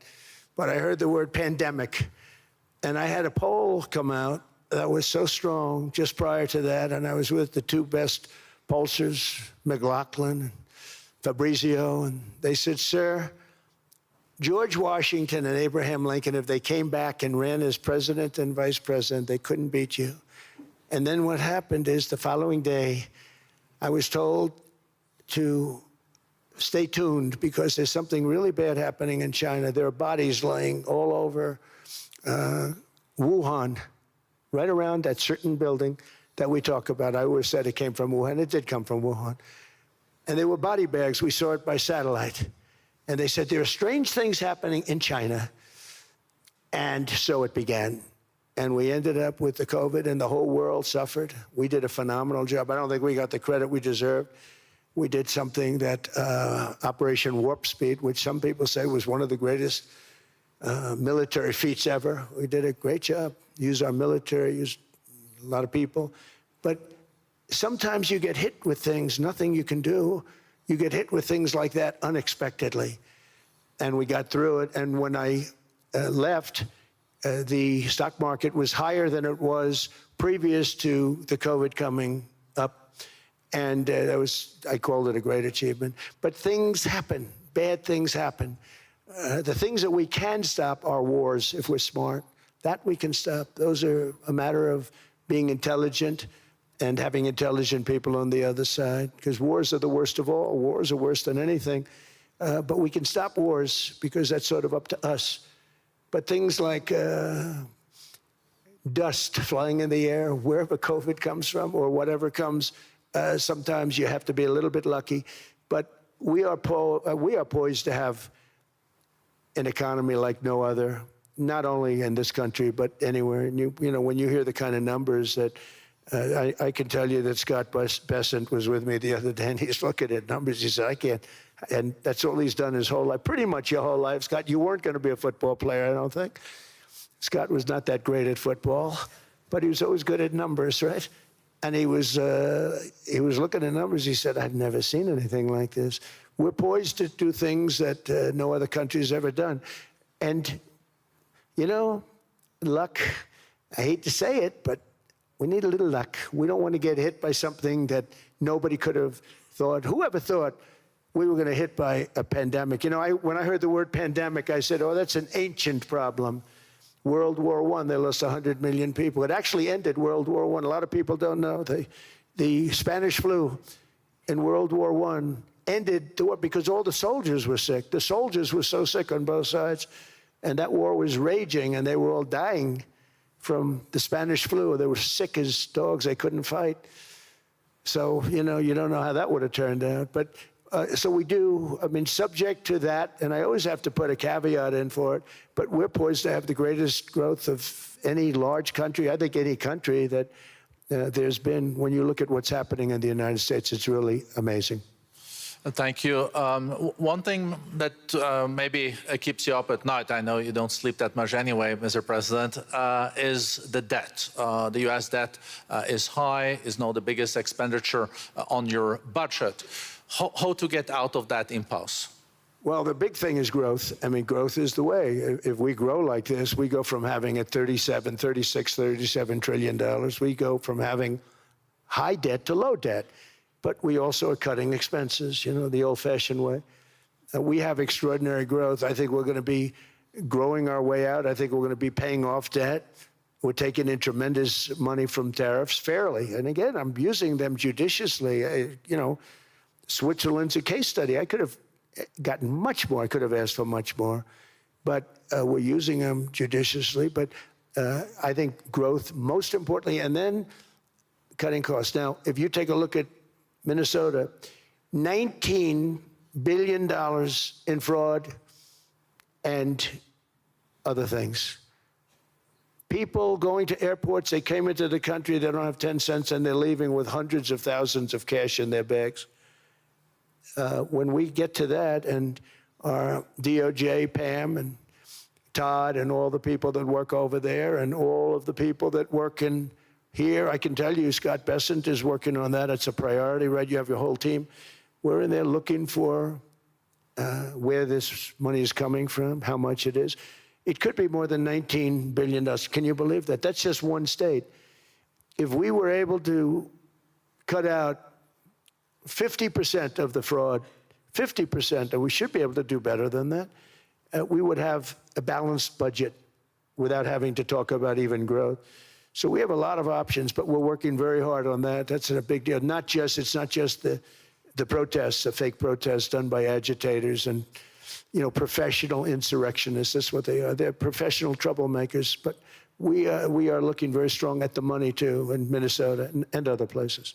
I think, Mr. President, also the $500 billion invested in artificial intelligence and the frontier technologies last year also were driving growth exponentially in the U.S. Well, AI has been a big factor. AI is massive. I mean, Mark Zuckerberg showed me a plant where he put it over a map of Manhattan, and it was basically the size of Manhattan. This is not, I said, you got to be kidding. It's a plant that was miles long, miles wide, very high. I don't think it was high like the Empire State Building, but it was high. And it literally covered most of the island of Manhattan. That's called a big plant. And, you know, when I heard they're going to spend $50 billion building it, I said, what, you know, if you spend $50 million, you can build a nice little shopping center. If you spend $500 million, you can build a good shopping center. But how do you spend $50 billion? When I looked at this thing, I said, you think you'll be able to do it for that? It's amazing when, you know, some of the plants that I see, and I see them all, and again, so big is we're letting them build their own electric generation. This way we have no problem, and otherwise they'd be complaining. There'd be nobody able to, you know, we have an old grid system. And not only that, they're going to sell at a very cheap price the excess electricity that they create back into our grid. So that'll solve some problems for certain states that don't have enough electricity. We also know that on the AI, there is fierce competition between the U.S. as the largest economy in the world 27% of the global GDP and 5% of the global population, not doing that badly, and China. And we know that that competition is very tough on AI. I know you're heading to a state visit to China in April. How do you see the US-China relationship moving forward? Are you able to combine this tough competition with also collaboration? So I've always had a very good relationship with President Xi and with President Putin. Talk about, you know, the larger powers. But I've always had a very good relationship with President Xi of China. He's an incredible man. What he's done is amazing. He's highly respected by everybody. And I do now. I mean, now I have good. It was very severely interrupted by COVID. I used to call it the China virus, but he said, "Do you think you could use a different name?" And I decided to do that, because why should we have a problem over that? But I would do that, and they were. You're a true diplomat, huh? I became a diplomat for the first time. Well, you know who taught me that? Marco Rubio. He said, "Let me teach you about diplomacy. Hey, any guy that gets approved by 100% of the votes, think of it, he got liberal Democrats and radical right Republicans to approve him. He's the only one. The next one was like lost 45 votes, right? But he got all 100 votes voting for him. And at first I wasn't happy about it. I said, wait a minute, I don't like that. And now it turns out that the Democrats probably wish they didn't do that. And Marco has been fantastic. Marco, stand up, please. You have done a great job as Secretary of State. He's going to go down as the best Secretary of State. And Scott, and we have Susie, who's the first female Chief of Staff, and she's the best Chief of Staff, too. And I see Howard Lutnick, who I know spoke, and Howard's fantastic. Some of the deals we're doing are great. And I want to pay particular attention because we have Chris. And Chris, you got up and spoke, I think. He's the #1 oil man in the world, because I was going to put Doug Burgum, who's fantastic. I don't know if Doug's here. Is Doug here? Doug Burgum is fantastic. He said, "Sir, there's one man better than me." And he introduced me to Chris. And he turns out to be. So we're drilling more oil and gas now than we ever have, by almost double. Is that right, Chris? And on top of it, we get a lot coming out of Venezuela. So anyway, so we're doing great. The country is just doing great. We have great people. Thank you. And I see other people. We have Steve Witkoff. We have Jared. I got so many people. I'm in trouble because when I go back, they're going to be people with long faces. Sir, you didn't introduce me. I got so many people. And we have a lot of the greatest people anywhere in the world. I know them all. So I won't continue because we'd be here all day. Thank you, Mr. President. We also know that you're a deal maker, and then maybe coming back to Greenland and Ukraine. What kind of deal in the end do you see between the U.S. And Denmark? Because, you know, I guess you see it now as a negotiation going on, or? Well, it's costing Denmark hundreds of millions a year to run it. And Denmark's a small country, and wonderful people. But, you know, it's very expensive. It's a very big piece of ice. And it's very important. I mean, I don't want to repeat the speech, but it's very important that we use that for national and international security. That can create a power that will make it impossible for the bad guys to do anything against the perceived good ones. And it's a great block for Europe, just like, you know, Denmark was supposed to spend hundreds of millions of dollars. They didn't spend the money. They didn't spend anything, almost. And we'll see what happens. I just say this. NATO has treated the United States of America very unfairly. We never asked for anything. We never got anything. We actually took care of the needs of NATO for years and years, which I felt was always unfair. So I got NATO to pay because they're rich countries. But I think it's time that NATO step up. We're helping them with Ukraine. Without us, I think Putin would have gone all the way. I think we have it. I think there could have been a World War III, if you want to know the truth. If Kamala was elected, or Joe, any one of those, you know, those thinkers, I think you could have ended up in World War III. And I will say Steve Witkoff has been dealing incredibly with But we're not going to have World War III. We want to get it stopped, but we're not going to have World War III. I think if I wasn't elected, I think that could have evolved into World War III. It was a very, very bad situation, and it still is, but it's not that kind of bad. It's bad because so many young people are being killed. How close do you think there is on an agreement on Ukraine? I had the pleasure of speaking with Steve Witkoff and Jared Kushner yesterday. I know they're working hard on it. I know that they're also traveling now. Do you see this very close or still? Well, I hate to say it. I thought that was going to be so. I settled 8 wars plus. And I thought that was going to be one of my easier ones. Not the easiest. Some I settled in a matter of hours because I'm good at that stuff. You know, the United Nations should be doing this. I shouldn't be doing it, but it doesn't matter. It's got to get done, saving a lot of lives. We're saving millions of lives. With Ukraine, Russia, there's tremendous hatred between President Zelensky and President Putin. That's not good. That's not good for settlements. We know from dealing. There's abnormal hatred. With that being said, I think Russia wants to make a deal. I think Ukraine wants to make a deal. And we're going to try getting a deal done. We're getting, I think, Steve, I think I can say that we're reasonably close.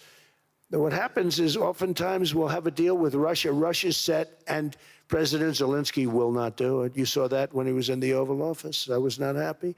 And then we'll have President Zelensky wants to make a deal, and Putin doesn't want to make the deal. It's a very difficult balance, and it's big time, and it is, you know, to use a word, it's a bloodbath. It's horrible what's happening. It's a drone war. The drones are killing, you know, thousands of people a week, thousands. We have to get it stopped. So I believe they're at a point now. I'm going to meet with President Zelensky later today. I believe they're at a point now where they can come together and get a deal done. And if they don't, they're stupid. That goes for both of them. And I know they're not stupid. But if they don't get this done, they are stupid. So I don't want to insult anyone, but you got to get this deal done. Too many people are dying. It's not worth it. President Sisi is sitting on the first row here. He spoke earlier today and also complimented you on the Gaza deal. I think there will be a signing tomorrow. Of course, there are different views on this, but how important do you think this signing is on the Board of Peace? And do you think this is going to sustain? Do you think we now will see Gaza reconstructed and the billions of US dollars invested? I do. I mean, I think we have peace in the Middle East. There are some little situations like Hamas, and Hamas has agreed to give up their weapons. Now, you know, they were born with a weapon in their hand, so it's not easy to do. When they were born with a rifle in their hand. It's not an easy thing for them, but that's what they agreed to. They've got to do it. And we're going to know, Jared, over the next 2 or 3 days, certainly over the next 3 weeks, whether or not they're going to do it. If they don't do it, they'll be blown away very quickly. They'll be blown away. You know, we have 59 countries that are part of that whole peace deal. And some of those countries aren't even they're near the Middle East, but they're not in the Middle East traditionally. And they want to come in and take out Hamas. They want to come in. They want to do whatever they can. There's a problem with Hezbollah in Lebanon, and we'll see what happens there, but that's a problem.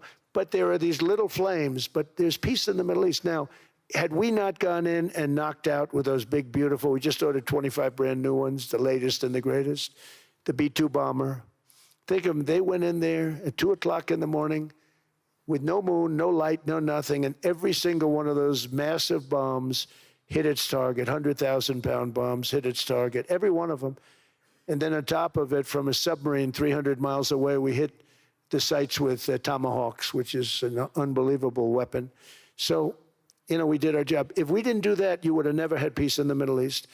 And the countries like Saudi Arabia, UAE, and Qatar could never have, and others could never have signed anything because you would have had this dark cloud, and the dark cloud was Iran with nuclear.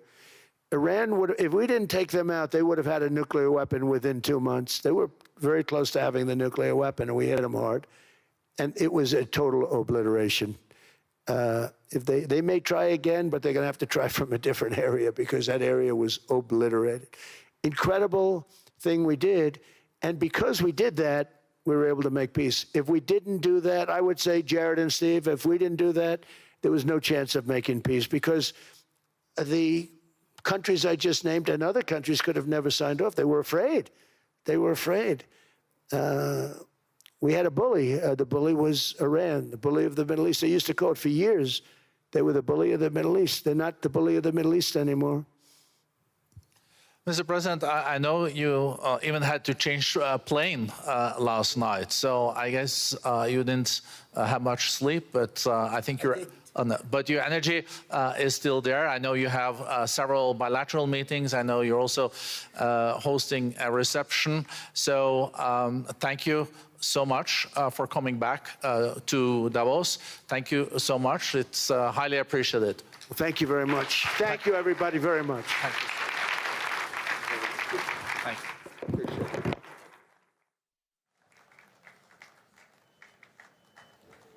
Sir, would you consider a unilateral takeover? U.S. say you won't use force, but how the other means? You guys say no.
first proposal, NATO official in Greenland, please.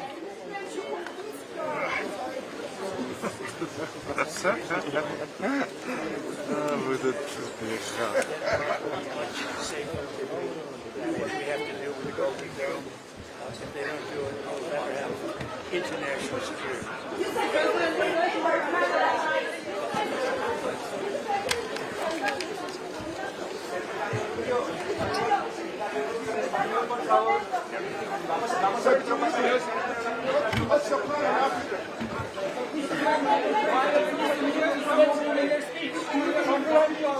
And he promised not to impose any new tariffs and switch.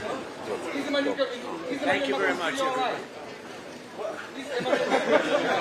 Thank you very much. What do you think of Emmanuel Macron's strategy? Tariffs and switch, Mr. President. Do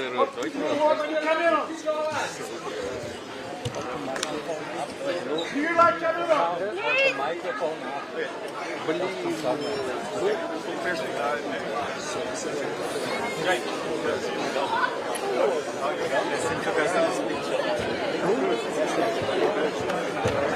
Get us out. I'm the man. Now we get trampled by all the media.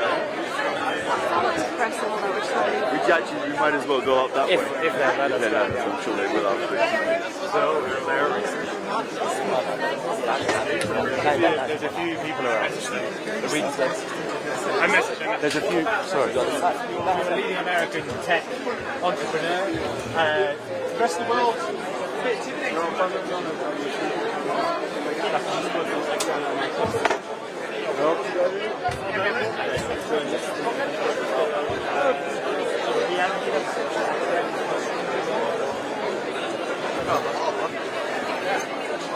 Sure.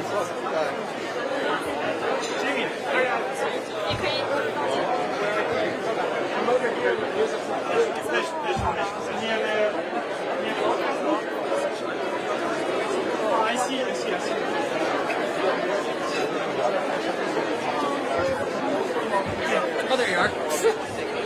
So I saw Lagarde, I saw Jensen Wang, I saw Davos from France. I didn't really talk to them. I talked to my head of state, who I didn't recognize, but I think he's from India. Not India, but maybe Pakistan.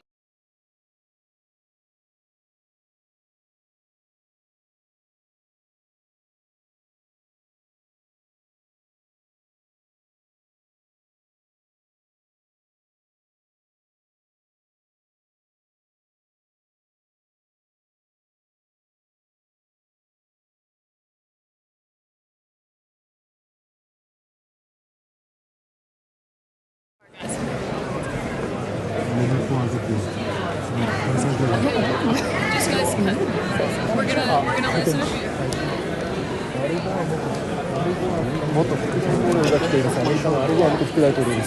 Yeah, well, thank you so much for standing obviously outside the room, and I would love to know what you thought of the president's speech, given you are obviously a very prominent U.S. Policymaker, and what did you make of hearing it from the U.S. perspective, given so many of the European friends that are in the room? Well, I think it was a classic Trump performance. I would hate to be the fact checker that had to go through that speech, but I think there was one element of the speech that I would interpret as a positive. I think perhaps because of the stock market's reaction yesterday, he appeared to back down from his previous threat to use military force to acquire Greenland. And if I'm interpreting that correctly, I think that's a good thing. It was, of course, crazy that he would do such a thing in the first place, but I think he backed down, and that's good. So you directly tie him making the clearest statement yet that the United States is not going to use military force to take Greenland. You think that's because of what happened in the stock market yesterday? Oh, I can only speculate. I don't know what's inside his mind. It would be quite something if I could see inside his mind, but many people have speculated that the bond market and the stock market really have a lot of influence on him. And when it goes down almost 900 points and people do interpret it as a sell America trade, that may well have been the reason he backed down. It may have also been that a lot of people who are close to him, who are more tethered to reality, convinced him that he had made a mistake. And can I get your take on what the president had to say about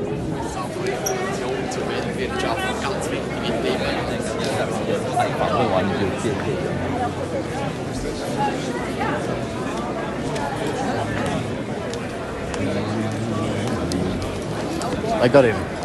You got him? I'll go. Yes, I'll go. Kostya. I'm here. What do you want? The Israeli president. Israeli president. You get me. Sorry, good. Oh, thank you. Sorry. He Just to knows the me. side. Yeah, no, just so you jump. Look, best ideally to the left, to the left, to the left. Thank you. Thank you.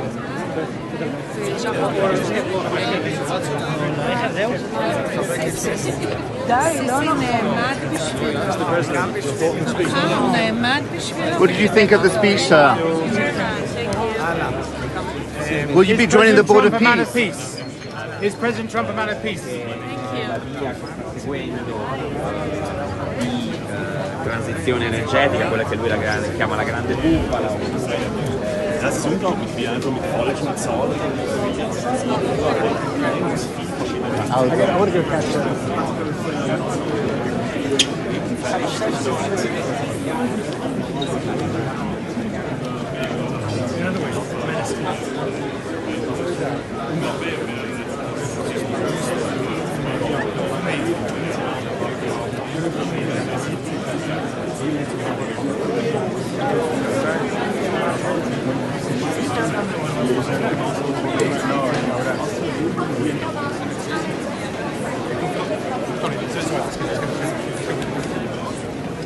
A bit of a circus.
before the launch of ChatGPT.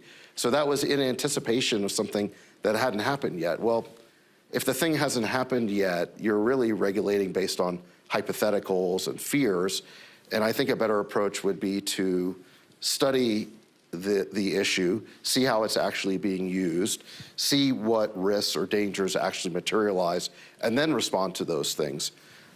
So I do think that our lighter touch is important, and I think I think there's a difference a little bit in mentality. I don't want to beat too much up on our European host because I am very grateful to be here, but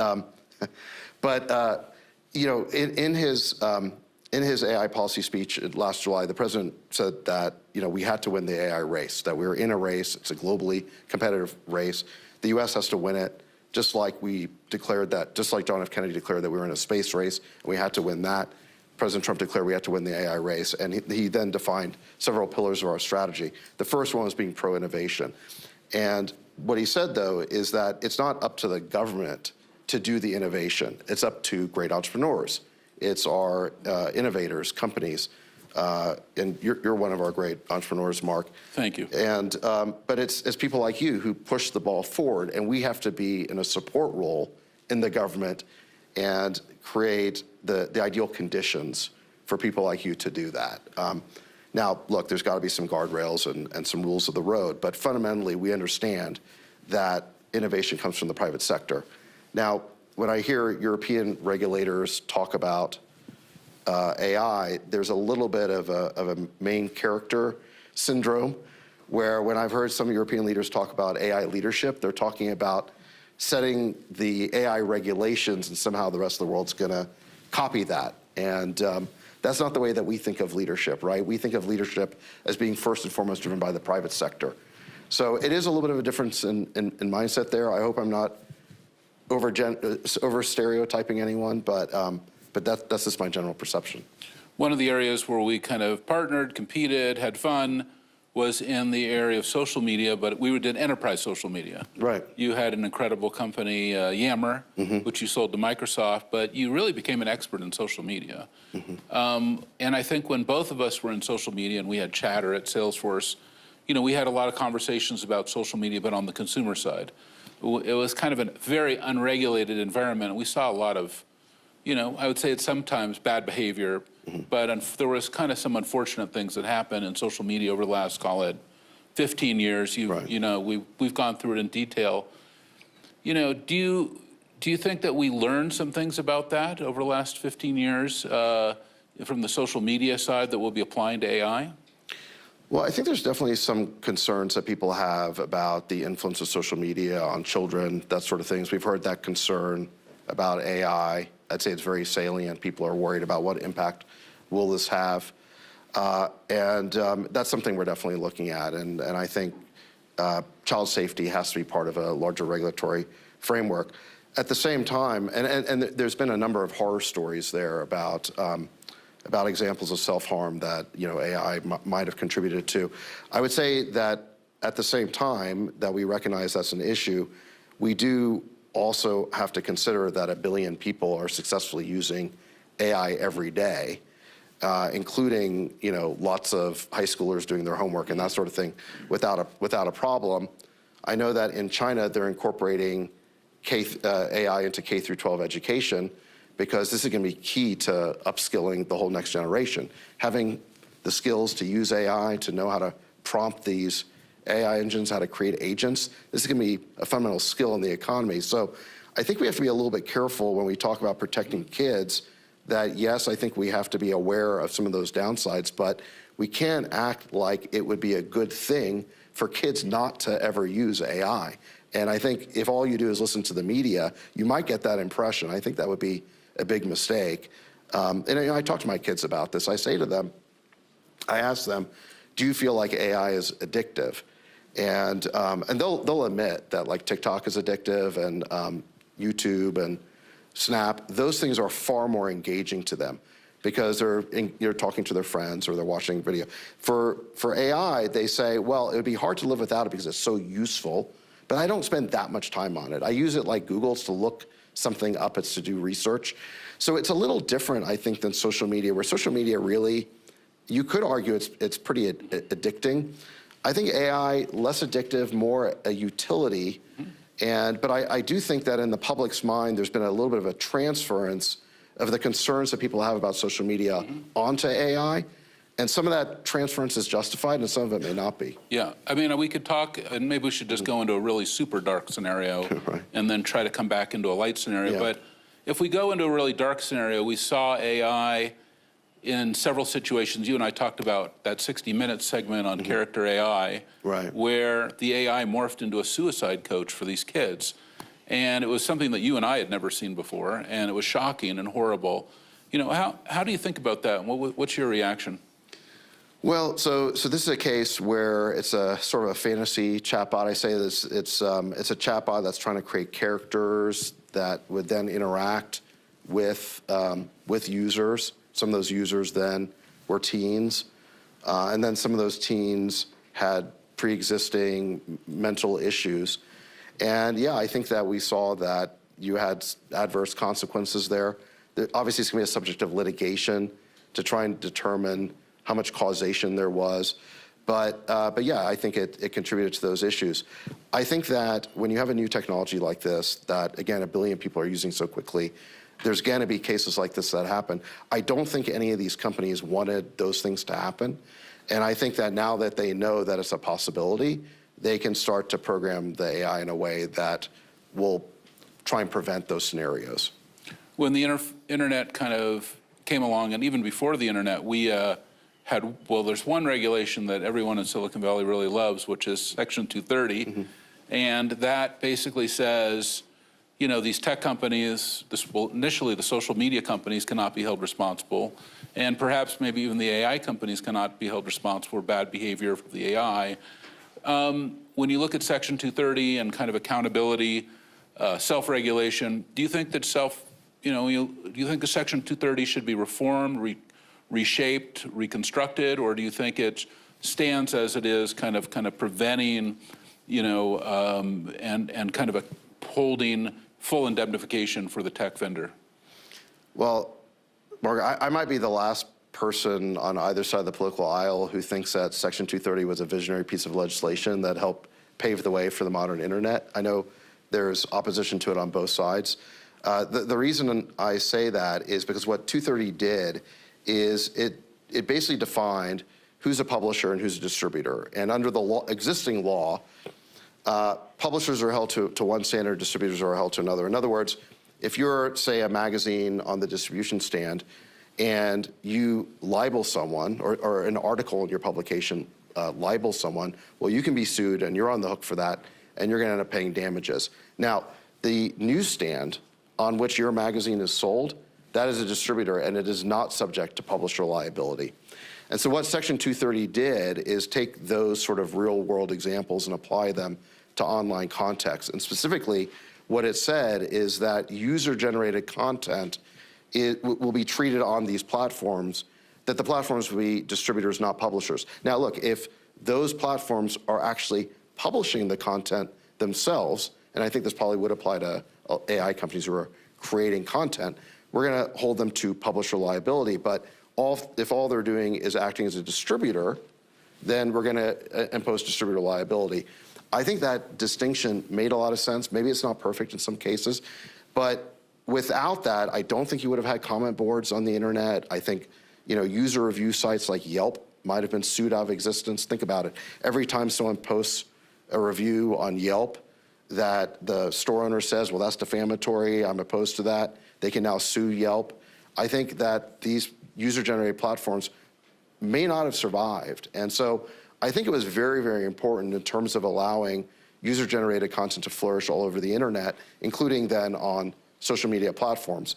Ultimately, it's the user that benefits from the ability to express themselves. And I'm just not sure that if all of those UGC platforms were treated like publishers, that we'd be able to express ourselves in the way that we've been able to. And yes, you can point to some downsides of that, but on the whole, I think it's been very positive. And what I worry about is if 230 gets reformed and gets to be more restrictive, it's going to lead to much greater censorship. Already corporations have been taking down a lot of content that, I mean, I think it's now much better under President Trump, but under the last administration, you saw an epidemic of shadow banning, deplatforming, when someone expressed an opinion that went against the sort of conventional wisdom or the powers that be. Saw a lot of censorship during COVID. Things that are now recognized as being true cannot be said without the user, like Dr. Jay Bhattacharya was kicked off X for the Great Barrington Declaration. So you look back on those things and say, gee, that was a really dangerous period where people were censored too much. We've now moved out of it, but what I worry about is you take away Section 230 protection, and now because of simple corporate risk aversion, these sites are really going to clamp down, and people aren't going to be able to express themselves in the same way. And how about then making the connection back to what we're talking about with AI, or an AI that is behaving badly? Well, I'm not sure that Section 230 does apply to AI companies because, I mean, look, this is getting into novel areas of law. Who knows how it's going to, be determined? Probably I'd want to consult some lawyers about this, but if you're getting me to react on the fly to this, 230 has always been applied to user-generated content on platforms. In the case of AI, it's the AI company that's publishing the content. So I think the liability might be a little different, but we'll see how it plays out. When you look at the opportunity now with China and AI, we've seen China really evolve a lot in the last year. We're seeing DeepSeek 4 now about to emerge. Exactly like what you said, there's an AI race going on. Where do you see the U.S. and China right now in the AI race and the model innovation that we've seen in both countries? So China is very formidable. They've got a lot of smart people there. They've got a lot of technological prowess. You've got, half a dozen really impressive frontier models coming out of China. With DeepSeek was sort of the original one that broke through about a year ago. Actually, it was about this time this year that DeepSeek launched. And I think a big part of the DeepSeek moment was the surprise factor that I think people had been complacent about the nature of the global competition. And they didn't think that people would say that China's years behind. Then DeepSeek launched, and you realize, wait a second, they're actually closer than that. I still think that the U.S. is in the lead. I think that our models are better, our chips are better, but they do have other advantages. They are spinning up power generation faster than we are. That's one area. I say another area that concerns me is AI optimism. So there was a survey done by Stanford recently, and they surveyed people in lots of different countries, and they asked them, do you believe the benefits of AI will outweigh the harms? And if the respondents said yes, they'd be an AI optimist. And if they said the harms outweighed the gains, they're an AI pessimist. Well, in China, 83% of the population are AI optimists. In the US, that number is only 39%. And we generally see that in Western countries. The AI optimism is a lot lower, and it's a lot higher in Asian countries.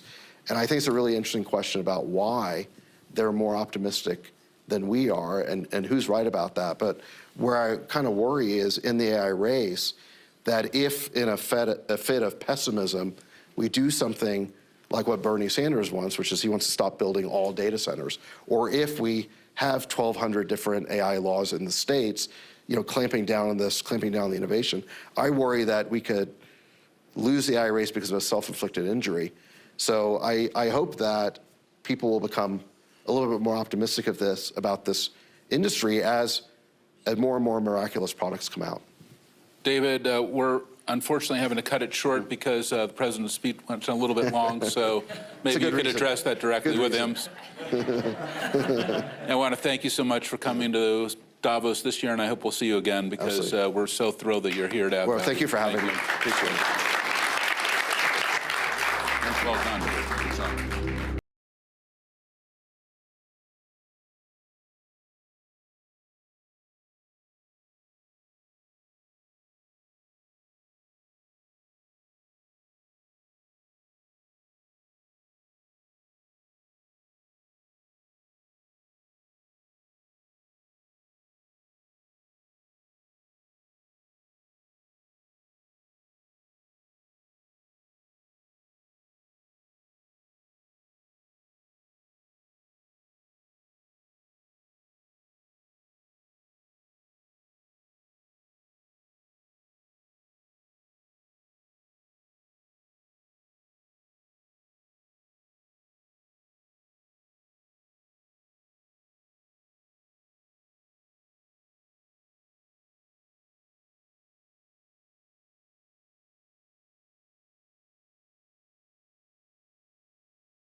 naarikkersuusoqarfiit kumuulit karaasik nunaan kulitsiit issittumilusakkutoqarfium suleqatigiinnerini aamalu namminersorput oqartussat kulistiutaasa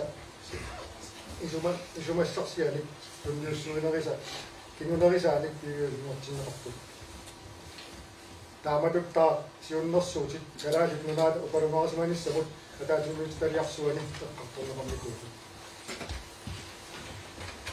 Kuppassagaq isumannaaгассат аллатторсималлианик имақарпо писариақартитанут налигиннааnerpaalut туминасулик имаммут нерисассанут накорсаатинут икиуяққаанермуллу атортунут киассарнермут иммиккут писариақартитсинернут писариақартитануллу алланут сиуннэрсуутиник аалаангерсимасуник имақарпо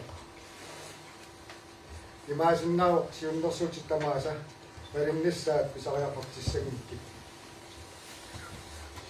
Yaavaasarluarsimanissarti pitsaasuuluana. Sapingisallik iliussaatik. Taqqanniitullu ikiorlu. Uyanartumillu tamanna kalaatik pikkoruttilarmu. Inuiaqatigiini toqqissisimanerm pilersitsiniarlusik kaalakkersuusuk quppersaaquna sarpunniuppaat. Ajornaartornerik naatorsuutigineqaratik tamatigut pilersarmata. Piaraasarluarsimaneq annilaanganermut tuminassutiqarani. Piareeqanissamut tuminassutiqarpoq. Ilaatigut sarfaarunnэрмит kuuilitnimillu misulittakkat erserssippaat piaraarsimaneq pingaaruutiqarpoq. Aama ilarpassuit ullumikkut piaraasaatik ingertattariilaraani. Karaadit nunaani upalumaarsimaneq ataqat sigiisaagaagu piareeqallumilu.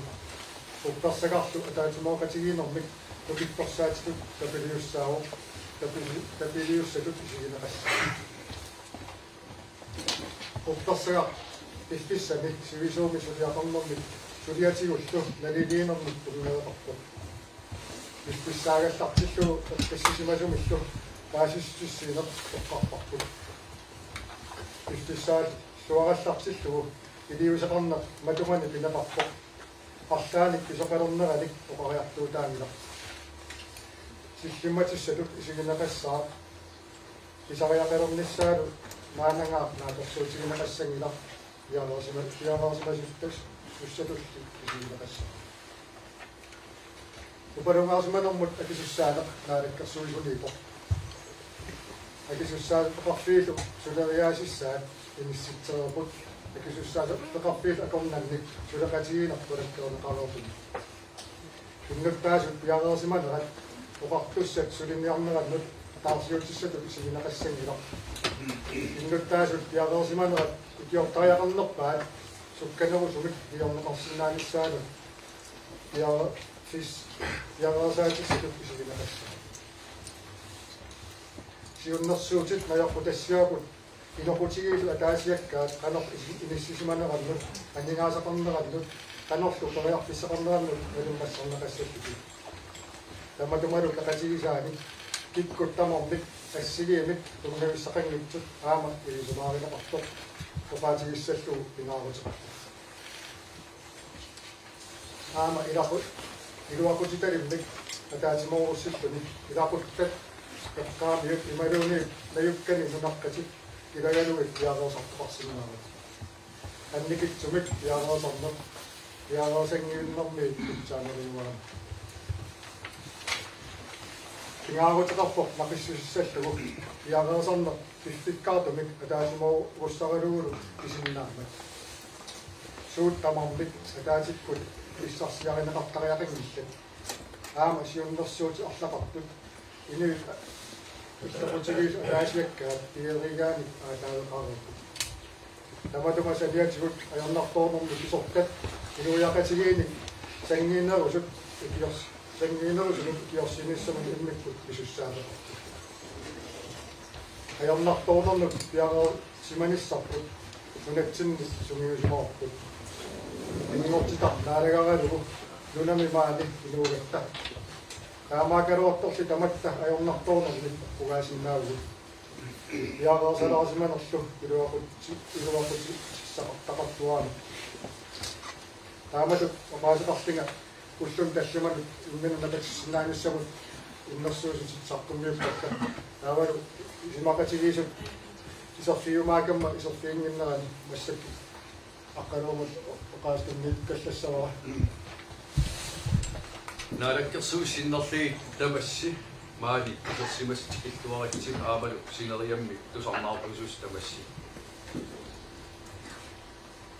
писоттат сулиппеқарфиитаат намминерсоқартиссали инуяқатигиинас пигинеқартик упалунгаарсиманисса сиунертаралугу сулиақарфиуарпу киин арлалинни массаккис аамну тартэрсимасатсинни иннуттаасун илисиматиксисситигиссаллуу пингааритеқарп ингерлатсеқатигиифиит инуяқатигит пигисатта силлиманиарнеқ аамал упалунгаарсиман пиллуу илиусерисассатут пилерсаари тассаамата матоққасит аамалу киккун таману саққиммиинеқартиссаагит таамаалиернитсин патсисаао артааник илиусеқартоқарниассаппат исимақатигингисатсинни атуариминаатигиниссаат инуяқатигиитут нунатсинни синериамми иллерсорнеқарниссаалу паасисситис пингааритилли саққиммиинеқангинниссаа исимақарни таасум саниатигут ингерлатсеқатигиифи укин киниллернер питап оқарнератуут соорту сарпамик иннаатагиссами амитторнеру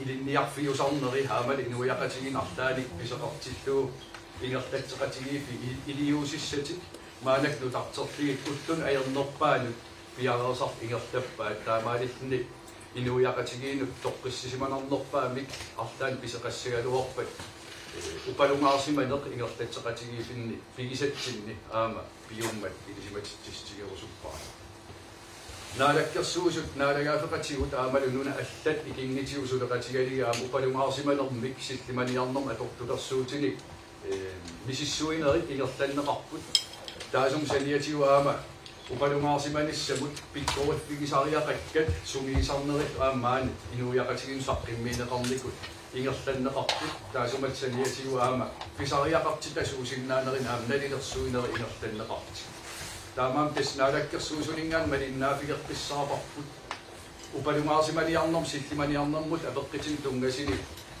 нунат аллатсулеқатигалиги аамалу нуннаттут ингерлатсеқатигиффит пигисагу атаатиму исигалиги силлиманиарнер уллут аернерпаам писоқарпугуссагалуарпата қалитут периусеқарниссами илиусиссат маалаксулиаринеқарти ингерлаллуарпут таамаамат тамаккиисумик саққиммиисиннаангисагут илангуллуит инуяқатигиннисит илисиматиттистигиссаорпут наалаккерсуусут тассаамата инуяқатигиит синнерлуит иллерсуиниссами аамсулиақартик аамалу теққиннартимик уллу аернерпаат орниннеқассагалуарпата иммитсиннут пилиссатсин писариақартитсинерпа наалаккерсуусу синнерлигаама оқаатигерусуппара тусагассиерпинни аамали илиу оқаллиттарфиини оқаллиннеқ имаанаангитсоруйуссуа ингерланнеқарнунарсуарма амтамарми